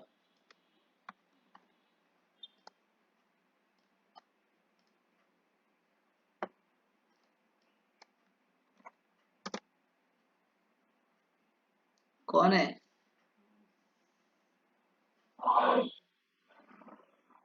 समझा क्या आपको? समझा आपको? यानी डोंकी कहीं ना कहीं घोड़े के साथ मैच कर रहे हैं, है ना। इसलिए इसी का फैमिली मेंबर है ना। इंटरेस्टिंग है। यानी ये इतना पार्ट हमारे से बिल्कुल भी मैच नहीं कर रहा है। डोंकी का पार्ट है, यानी हॉर्स के साथ मैच कर रहा है, यानी हॉर्स फैमिली मेंबर है ये। तो ये जो है, ये मार्कर है एक प्रकार का, है ना। समझ रहे हैं क्या आपको? आपको समझ रहे हैं? अगर आपको किसी फॉरेंसिक साइंस में स्टडी करनी है डोंकी या मंकी को डिटेक्ट करने के लिए, अगर इनका कंटेमिनेशन है तो आप क्या करोगे? ये स्पेसिफिक रीजन लोगे। समझ रहे हैं क्या आपको? इसके इसके लिए प्राइमर बनाओगे।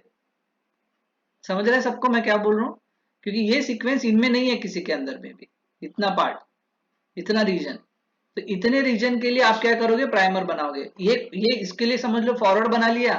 फिर और ऐसा रीजन ढूंढोगे जो सिर्फ उसी के अंदर है। अगर मिलता है तो, ठीक है।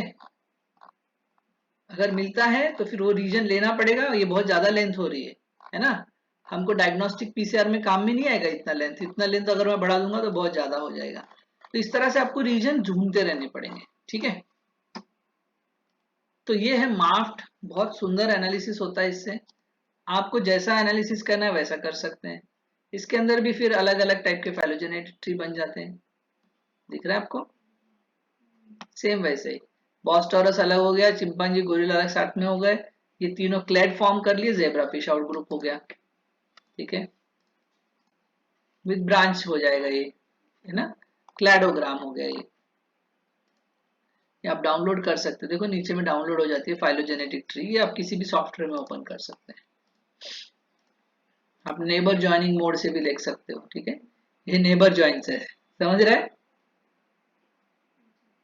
कितना अच्छा दिया है ना। नेबर ज्वाइन है ये। नेबर ज्वाइन है, कौन कौन किससे क्लोज है। जेब्रा फिश अलग भाग रहा है, डोंकी अलग भाग रहा है, बॉस टॉरस अलग भाग रहा है, पर जो क्लोजेस्ट कौन है? Homo sapien and monkey and gorilla and chimpanzee. इसका मतलब है कि ये तीन जो है, देखो कितना अच्छे से प्रूव हो गया कि ये तीनों हमारे से मैच नहीं करते या हमारे फैमिली से क्लोज नहीं है, ठीक है।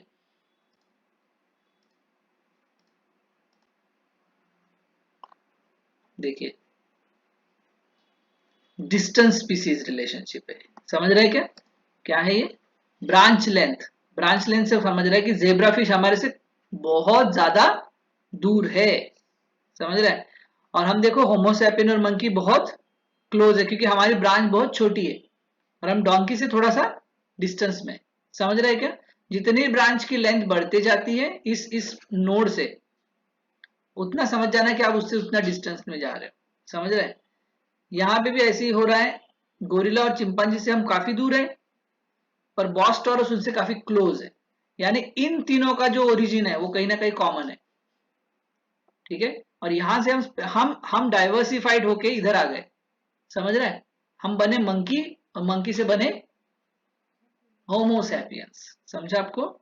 इतना सुंदर है। हम जेब्रा फिश कभी भी नहीं थे। हम कभी भी जेब्रा फिश नहीं थे।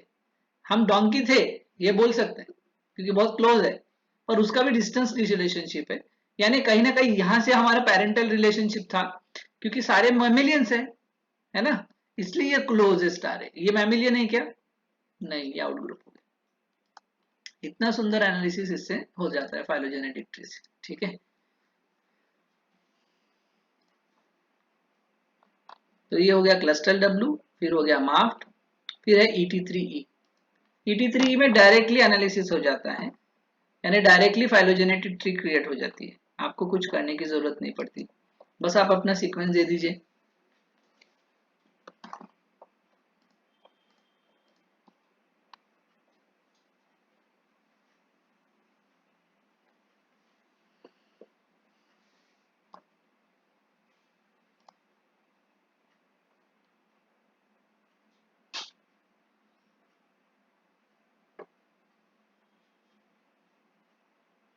ये क्या करेगा? सबसे पहले उसका क्लस्टल डब्ल्यू करेगा बैकग्राउंड में और डायरेक्टली आपको फाइलोजेनेटिक ट्री दे देगा। इसके अलावा भी बहुत सारे सॉफ्टवेयर्स हैं जो फाइलोजेनेटिक एनालिसिस करते हैं। ठीक है? आप उसको भी डाउनलोड कर सकते हैं, जैसे मेगा 5, मेगा 6, मेगा 7 है। इसमें भी आप एनालिसिस कर सकते हैं। ठीक है? पर यहाँ पे आपका डायरेक्टली फास्टली काम हो जाता है, तो मुझे नहीं लगता कि कोई दूसरे सॉफ्टवेयर की ज़्यादा ज़रूरत है। देखिए एनालिसिस यहाँ पे भी हो गया है। ठीक है? जैसा पहले था वैसे ही आउटपुट यहाँ पे भी आया है। आप इसको चेंज कर सकते हो यहाँ पे, विदाउट ब्रांच, विद ब्रांच। ठीक है? एवरीथिंग, फिर without branch length and labels, everything like that आप उसको डाउनलोड कर सकते हैं। ठीक है? ये हो गया आपका क्लस्टल डब्ल्यू। माफ्ट हो गया, ET क्लस्टल डब्ल्यू हो गया। लास्ट है PRRN। डी आने लेंगे हम, submit. Two long sequences have been defined. अच्छा, इसमें छोटे सीक्वेंसेस का ही लेना है। ठीक है? तो ये हो नहीं पाएगा। ठीक है? No issues. तो ये नहीं कर पाएंगे, इसको जाने दो। अल्टीमेटली ये तीनों सेम ही है, आउटपुट्स में थोड़ा थोड़ा अलग है। ठीक है?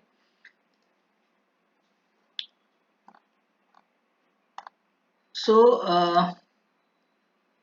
किसी को कुछ डाउट है इसके अंदर?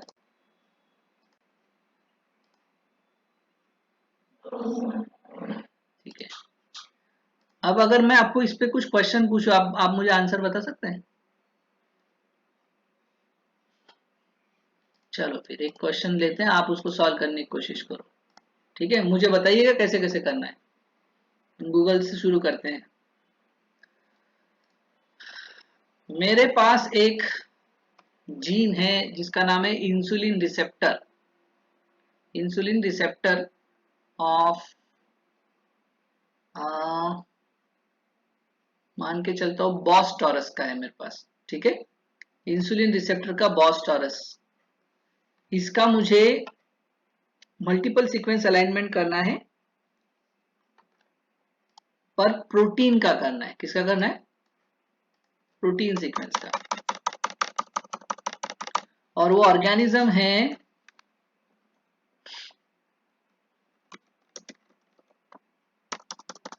होमोसैपियंस। ठीक है?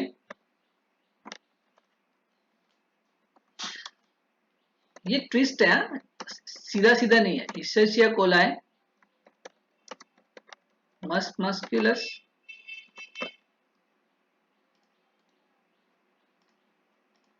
और लास्ट है चलो कैट से लेते हैं। कैट कौन सा जीन है, कौन सा प्रोटीन है, सॉरी, इंसुलिन रिसेप्टर किसका है, बॉस्टोरस, बॉस्टोरस। ठीक है, चलो बताइए स्टेप क्या करूं, पहले यही डिजाइन कर लो फिर जाना। आंसर क्या होना चाहिए, क्या करूंगा सबसे पहले मैं,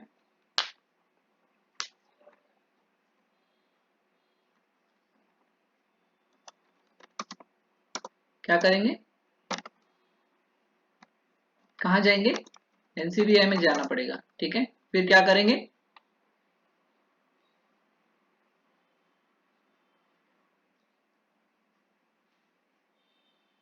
कोई आंसर, जल्दी जल्दी बताओ, आप ही को बताना है।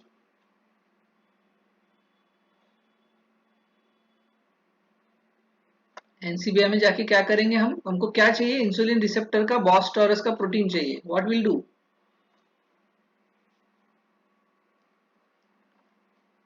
अरे बताओ जल्दी,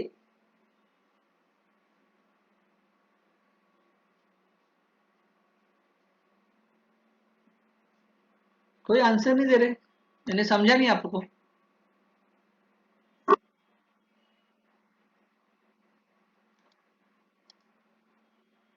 हाँ बताओ ना, तो स्टेप्स तो बताओ, क्या कहाँ जाऊं, कहाँ जाना पड़ेगा, यहाँ बताओ, मुझे बताओ, जीनोम में जाएंगे, हमको प्रोटीन चाहिए ना, डायरेक्टली कहाँ जाएंगे, प्रोटीन चाहिए तो कहाँ जाएंगे, सीधा है ना, तुम ऐसा क्यों खा रहे हो आड़ा टेढ़ा, ये तो सीधा है ना क्वेश्चन, मैंने टफ, हाँ, हाँ इंसुलिन रिसेप्टर बॉस्टर, सिंपल है, अपने ब्रेन को ट्यून करो, मैं उसीलिए मैं क्वेश्चन पूछ रहा हूँ, आपको ट्यून होना चाहिए आपका ब्रेन, सीख के मतलब नहीं है, अपने ब्रेन में समझना चाहिए उस चीज को, आ गया, बॉस्टर बराबर है क्या, और देखो यहाँ पे रेफरेंस सीक्वेंस प्रोटीन भी लिखा हुआ है ना, ले लो, ले लो इसको, इसको क्लिक कर लेते,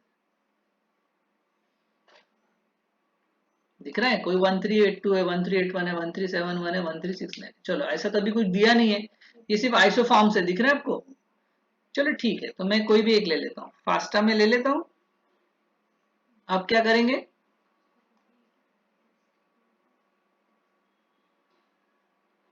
बाकी के लोग भी बता सकते हैं, जल्दी जल्दी बताइए, ओके सीक्वेंस को कॉपी कर लेता हूँ, कंट्रोल सी, फिर कहाँ लेके जाओ, नोट पैड में डाल दो, ओके पेस्ट कर दिया,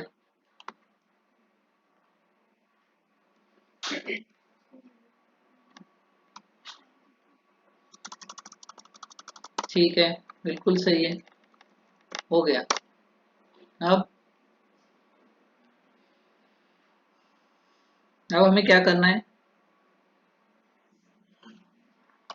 ब्लास्ट में जाएंगे, ठीक है बराबर है, कॉपी कर लेते हैं, ब्लास्ट कहाँ गया,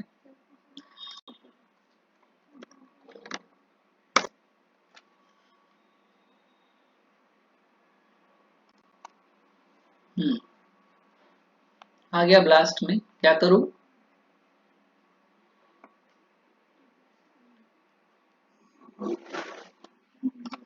प्रोटीन ब्लास्ट,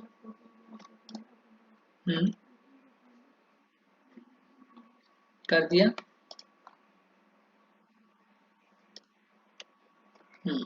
कौन से थे, मोमोज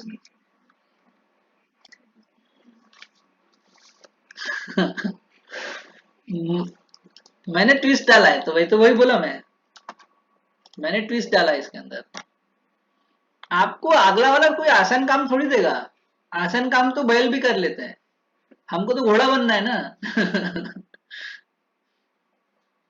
होमोसेपियन ठीक है क्या, होमोसेपियन डाल सकते हैं यहाँ पे,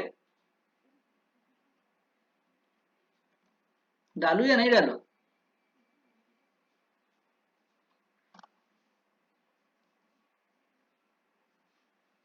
नेटवर्क गेलो तो अभी आ रहा है आवाज? मेरी स्क्रीन दिख रही है क्या आपको? हाँ, होमोसेपियन ऐड करूं या ना करूं? हमारे पास होमोसेपियन है, इकोलाई मस्कुलस से कैट है, ले लूं या नहीं लूं, आप बताइए। स्क्रीन दिख रही है ना मेरी? हाँ हाँ हाँ, चलिए बताइए। यही एग्जाम है। अगले वाले का सुनना बड़ा अच्छा लगता है, जब खुद करते तो समझ में आ जाता कि अपन इतना पानी में।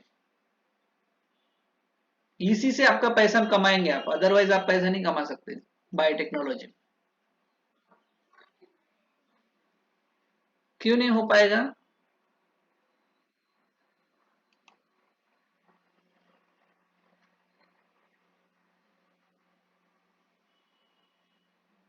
नहीं नहीं, ऐसा नहीं था। ऐसा नहीं था, जीनस सेम चाहिए ऐसा नहीं बोला था मैंने। मैंने बोला था जीन एक जैसा होना चाहिए। यानी आपको सबके इंसुलिन रिसेप्टर ही लेने पड़ेंगे, समझा क्या? किसी का अमाइलेज जीन नहीं ले सकते। ये तो जीन है, ये कॉमन है ना। ये वेरिएबल चलता है, ये नहीं चलता ना। ये हमने बराबर सबके इंसुलिन रिसेप्टर ही लेने। तो होमोसैपियन में इंसुलिन रिसेप्टर होता है क्या?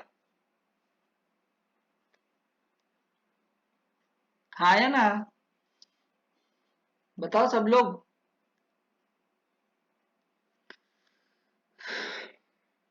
सब लोग बताएंगे होमोसैपियन में इंसुलिन रिसेप्टर होता होगा कि नहीं होता होगा।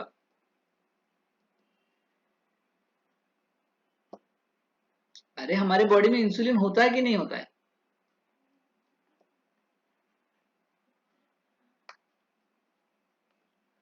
हमारे बॉडी में इंसुलिन है या नहीं है? तो फिर इसका रिसेप्टर रहेगा कि नहीं रहेगा? समझा ना? तो उसको पुट करूं कि नहीं करूं? समझा? अब अगला कौन है?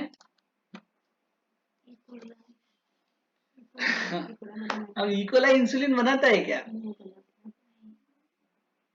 तो रिसेप्टर रहेगा क्या उसका? समझा कि मेरा क्या कहना है?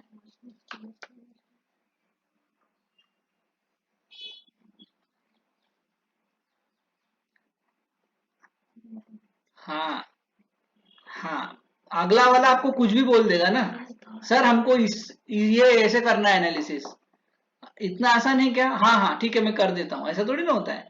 पहले आपको चेक करना पड़ेगा कि उसका सारा चीजें सही है कि नहीं है, कहाँ गड़बड़ तो नहीं है। उसने बोला इंसुलिन रिसेप्टर ऑफ इस्चेरिशिया कोलाई। भैया इंसुलिन रिसेप्टर तो होता ही नहीं इकोलाई में। अच्छा, आपको कैसे पता चला कि इंसुलिन रिसेप्टर नहीं रहता इकोलाई में? आपने चेक किया क्या?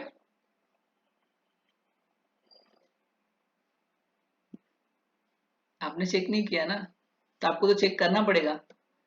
हमने यहाँ इंसुलिन रिसेप्टर होमोसैपियन का देख लिया, बॉस टॉरस का देख लिया, अब चलो किसका चेक करते हैं।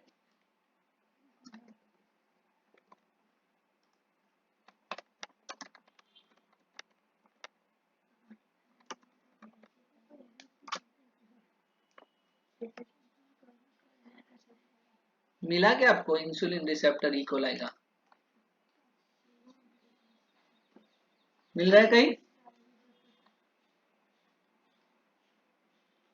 मिल रहा है क्या? किसी को दिखा इकोलाई के साथ? कोई आंसर है, फटाफट बताओ।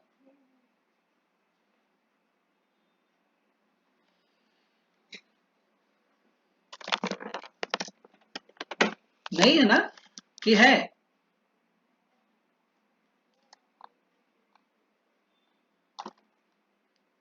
अरे जल्दी बोलो, है या नहीं?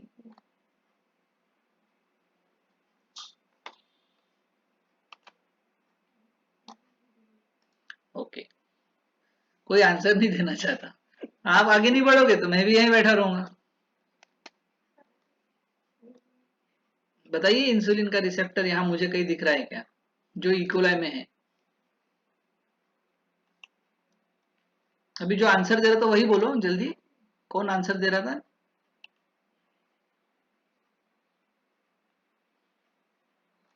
नहीं है ना? अब है ही नहीं तो है ही नहीं उसमें। इसका मतलब ये कि ये क्वेश्चन में क्या क्या रॉन्ग है, इक्वल रॉन्ग है। मस्ट मस्कुलस में रह सकता है क्या? हाँ, तो उसको बोलना भैया सर आपका ये जो क्वेश्चन है इसमें गड़बड़ है। गड़बड़ क्या है? इक्वलाई में कभी भी इंसुलिन रिसेप्टर नहीं होता, तो उसको हटा देना पड़ेगा वहां से, ठीक है। इंसुलिन रिसेप्टर मस्ट मस्कुलस का निकला क्या बराबर?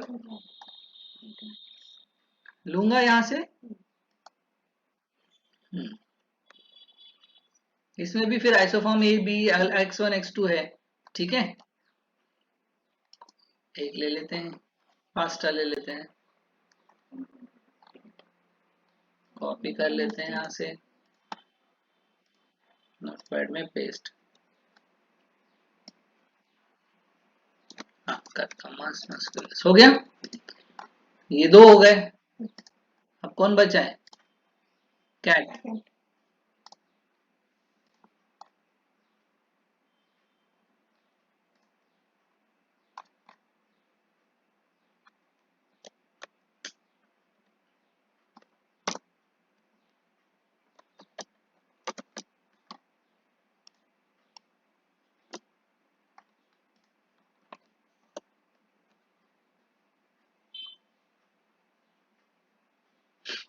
आ गया domestic cat, Felis कैटस, isoform X1, pasta, copy.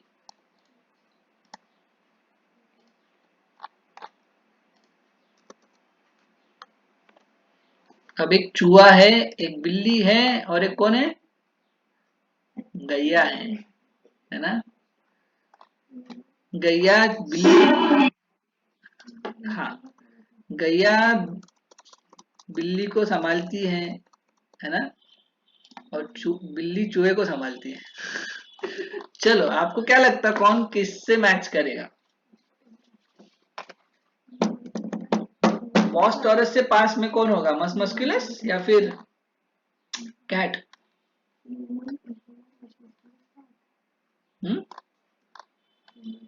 करूं मैच फिर अभी इनका?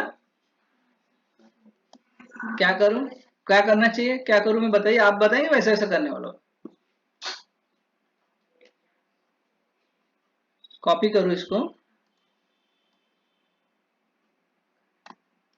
तीनों सीक्वेंसेस आ गए ना मेरे पास में अभी एज पर रिक्वायरमेंट, तो मैं इसको कॉपी करूं कि नहीं करूं? होमोसेपियन का भी रह गया है क्या? अच्छा, होमोसेपियन का रह गया।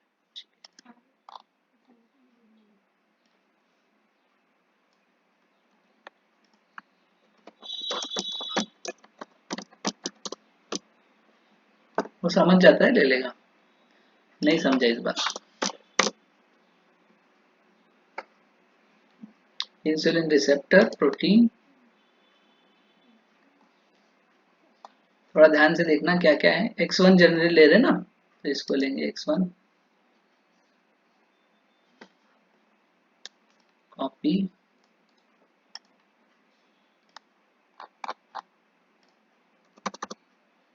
पेस्ट।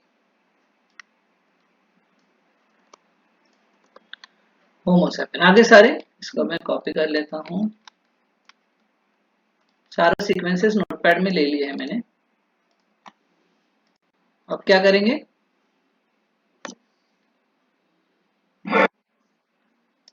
हम्म, हम्म, कौन सा लू?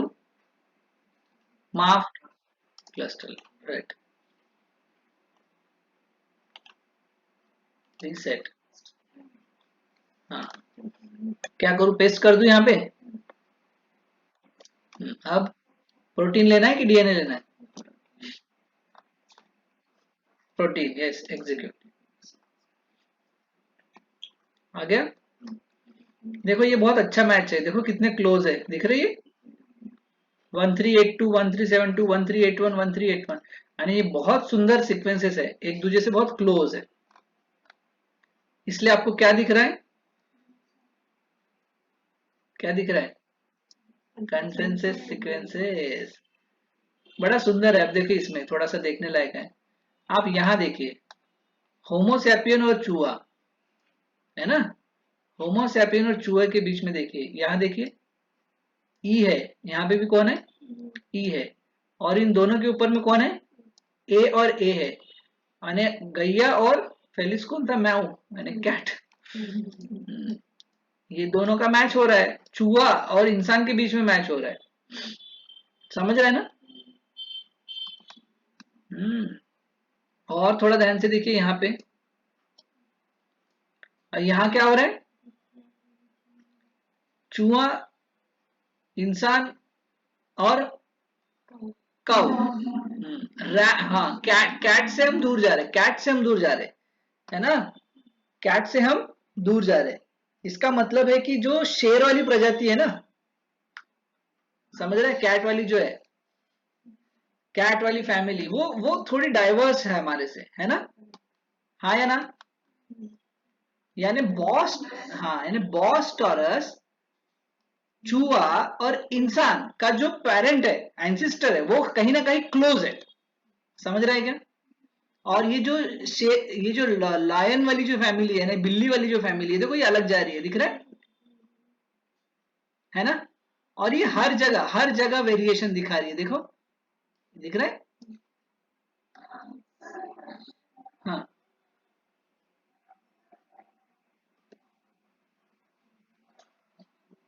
हम्म, ये जो दो डॉट्स है ये ना, इसका मतलब ये होता है कि बहुत ज्यादा क्लोजनेस है, पर एक इसमें वेरिएशन है, समझ रहे। और अगर, और ये चीज जो है, ये वेरिएशन उतना मायने नहीं रखता, ऐसा मतलब है, समझ रहे हैं क्या। इसका जो मीनिंग होता है ना, ये बहुत क्लोज वेरिएशन है, ये अमीनो एसिड जो है ना एक ही टाइप के हैं, समझा क्या, एक ही टाइप के ना, एक ही प्रॉपर्टी के हैं। रियल वेरिएशन कहां पे है मालूम है, यहाँ पे रियल वेरिएशन, समझ रहे। चूहे में सी है, बाकी हर जगह आर आर आर है, फिर यहाँ पे देखिए, यहाँ जी है, यहाँ आर है, फिर जी है, फिर जी है, यहाँ वेरिएशन है, पर ये जो वेरिएशन ये काफी क्लोज है, ऐसा उसका मीनिंग है, समझे। हम्म हम्म तो इससे समझ में आता है, देखो अभी प्रॉपर कंसेंसस सीक्वेंस है, यहाँ पे बिल्कुल परफेक्ट मैच होते जा रहा है, इसको बोलते हैं कंसेंसस सीक्वेंस, काफी अच्छा है, ठीक है। फिर देखिए इतना गैप आ गया बीच में, मस्कुलस में इतना सीक्वेंस मैच नहीं होता है, देखो कि किसी में भी नहीं मिल रहा है, पर चूहे में नहीं है बोल रहा है उतना सीक्वेंस। एक सीक्वेंस से एनालिसिस नहीं कर सकते, और ऐसे चूहे के और सीक्वेंसेस लेंगे तब समझेगा कि सही में उसमें होते हैं या नहीं होते, पर एक छोटा छोटा आपको आइडिया मिल रहा है। अब ये हो गया सब कुछ, अब आपको क्या लगता है कौन किससे मैच करता होगा।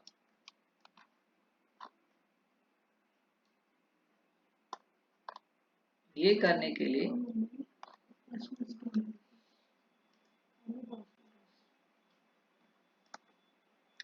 यहाँ पे एक स्कोरिंग भी है ना आपके पास में, स्कोरिंग नहीं आया क्या इसके अंदर, अलाइन है, स्कोरिंग नहीं आया इसमें, है ना, ठीक है, डेंड्रोग्राम है इसमें, ठीक है, मैं और एक इसमें दिखा देता हूँ आपको करके स्कोरिंग। यहाँ पे मेन चीज जो देखनी है अभी हमको कि इसका मैच किसके साथ हो रहा है, क्या लगता है। मुझे लगता है मैं चूहे के साथ जाऊंगा, यानी ह्यूमन चूहे के साथ जाएगा, और बिल्ली काऊ के साथ।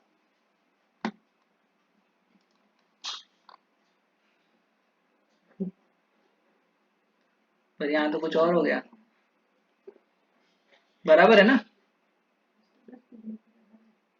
क्या है ये, cow, cow with cat, cow with cat, cow with cat का फैमिली मेंशन हो गया, होमोसैपियन और मस्कुलस डिस्टेंस में आ गए, समझ रहे, यानी ये दोनों बहुत क्लोज हैं, हम उससे डिस्टेंट में हैं, और उससे भी डिस्टेंट में कौन है, मस्कुलस, यानी सबसे ज्यादा दूर जो है मस्कुलस से, इस जीन के सीक्वेंस, प्रोटीन के सीक्वेंस के बेसिस पे, ठीक है।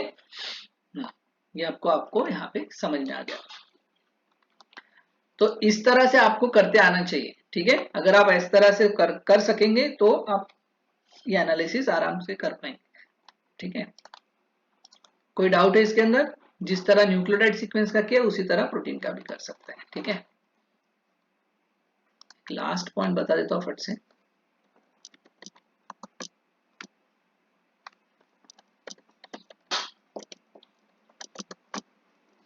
आप ये क्लस्टल ओमेगा भी ले सकते हैं। ठीक है, ये भी एक सॉफ्टवेयर है क्लस्टल ओमेगा। यहाँ पे भी आप इस सीक्वेंसेस को कॉपी करिए प्रोटीन के और यहाँ पेस्ट कर दीजिए। प्रोटीन ही होना चाहिए। ठीक है, और सबमिट।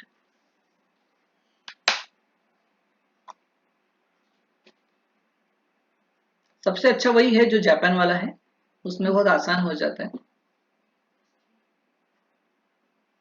देखिए यहाँ पे भी आ रहा है। ठीक है, यहाँ पे एक और चीज आती है जो आपको स्कोरिंग देती है।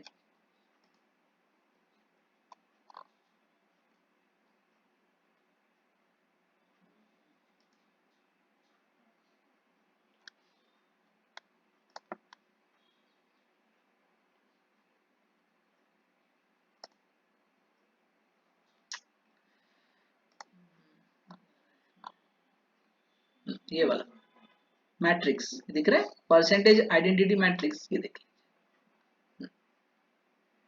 ये आपको कुछ शोकेस करता है, ये थोड़ा समझ लीजिए, मैं आपको समझा देता हूँ।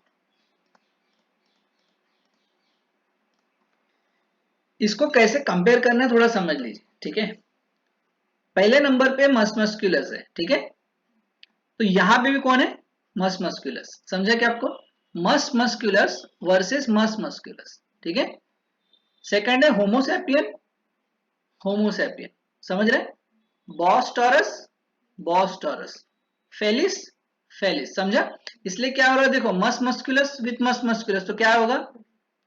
100% ही आएगा। समझे ना? हाँ, फिर मस मस्कुल होमोसैपियन विथ होमोसैपियन 100% ही आएगा। Bos taurus with Bos taurus 100% ही आएगा। फेलिस विथ फेलिस हमेशा 100%। तो ये लाइन जो आएगी ना, ये हमेशा 100% ही आएगी। तो कंपेयर कैसे करना है मैं आपको समझा देता हूँ। मस मस्कुलस को सबसे पहले इन तीनों में से कंपेयर करिए, किससे सबसे ज्यादा क्लोज है मस मस्कुलस, जिसका स्कोर ज्यादा रहेगा? होमोसैपियन के साथ। आज के डेट में मस मस्कुलस होमोसैपियन से 95.25 के स्कोर से प्लस चल रहा है ना? तो ये लिख के रख दो आप अपने पास, मैं लिख के रखता हूँ, मस मस्कुलस वर्सेस होमोसैपियन 95.25। अब मैं होमोसैपियन को लेता हूँ। ठीक है, होमोसैपियन किससे सबसे बढ़िया मैच कर रहा है? बॉस टॉरस के साथ। यानी अब मस मस्कुलस होमोसैपियन का साथ छोड़ देगा। क्यों? क्योंकि होमोसैपियन किससे जोड़ी बनाएगा? बॉस टॉरस के साथ। यानी अब होमोसैपियन किसके साथ बैठ गया है? बॉस टॉरस के साथ। मस मस्कुलस अभी भी फ्री है। फिर बॉस टॉरस लेते हैं, बॉस टॉरस किससे ज्यादा मैच कर रहे हैं? फेलिस के साथ, फेलिस के साथ। यानी अब होमोसैपियन को बॉस टॉरस छोड़ देगा और किसके साथ बैठेगा? फेलिस के साथ। समझा क्या आपको? यानी अब बॉस टॉरस एंड फेलिस का सेटअप हो गया, बराबर है? ऐसा ही फाइलोजेनेटिक ट्री मिला था कि नहीं हमको? बॉस टॉरस और फेलिस ने जोड़ी बनाई, होमोसैपियन और मस मस्कुलस अलग अलग रह गए, है ना? रह गए कि नहीं अलग अलग वो? हाँ, क्योंकि उनका डिस्टेंस बहुत ज्यादा बढ़ गया था। क्योंकि ये 96 है और ये 95 है, इसका डिस्टेंस बहुत ज्यादा है, इसलिए वो डिस्टेंट हो गए। समझा क्या आपको? अगर ये 95 और ये 95 होता, समझे, ये 95 और ये 95 होता तो ये क्लोज आ गए रहते। इसलिए ये इसके इस परसेंटेज आइडेंटिटी मैट्रिक्स के बेसिस पे हम बता सकते कि बिना फाइलोजेनेटिक ट्री के भी बता सकते कि बॉस टॉरस फेलिस के साथ जोड़ी बनाएगा और होमोसैपियन और मस मस्कुलस अलग अलग रहेंगे। ठीक है, समझा क्या सबको? हाँ, देखो ना, ये 96.67 है और यहाँ पे भी क्या है? 67। हाँ देखो, बिल्कुल क्लोज है, इसलिए वो मैच हो गए और इसमें डिस्टेंस बढ़ गया। देखो, मस मस्कुलस वर्सेस होमोसैपियन 95 है यहाँ पे, फिर होमोसैपियन ने बॉस के साथ बनाया था, है ना, हाईएस्ट स्कोर जो था 96.6, तो इसका जो डिस्टेंस है वो बढ़ गया। इसलिए उसको आउट ग्रुप में यानी अलग अलग डालना पड़ा। बट फिर भी बॉस टॉरस के कौन क्लोज है? होमोसैपियन। समझा क्या आपको? क्योंकि 96.67 और ये कितना है, सॉरी 96.16 है ना, ये क्लोज है ना। समझ रहा है कि नहीं समझ रहा है? हाँ, और उससे ज्यादा दूर कौन है? ये मस मस्कुलस बॉस टॉरस से, क्योंकि 93 जा रहा है ना और डिस्टेंस में बढ़ गया। इसको बोलते हैं परसेंट आइडेंटिटी मैट्रिक्स। ठीक है, ये आपको इसमें ही मिलेगा क्लस्टर डब्ल्यू में जब आप करोगे, वहां नहीं मिलता है। कहाँ से मिलेगा? यहाँ से। ठीक है, फाइलोजेनेटिक ट्री यहाँ से आपको डायरेक्टली भी मिल जाएगी, ये ऐसी दिखती है और ये डीएनडी फाइल होती है। यहाँ से भी आप सॉफ्टवेयर में आप डाल के एनालिसिस कर सकते हैं। ठीक है, यहाँ से फाइलोजेनेटिक ट्री भी मिल जाता है डायरेक्टली आपको, क्लैडोग्राम एंड ऑल दिख रहा है यहाँ पे, जैसा वहां था वहां यहाँ पे भी वैसे ही है। ठीक है, सो एनी डाउट, किसी को कुछ क्वेश्चंस पूछने?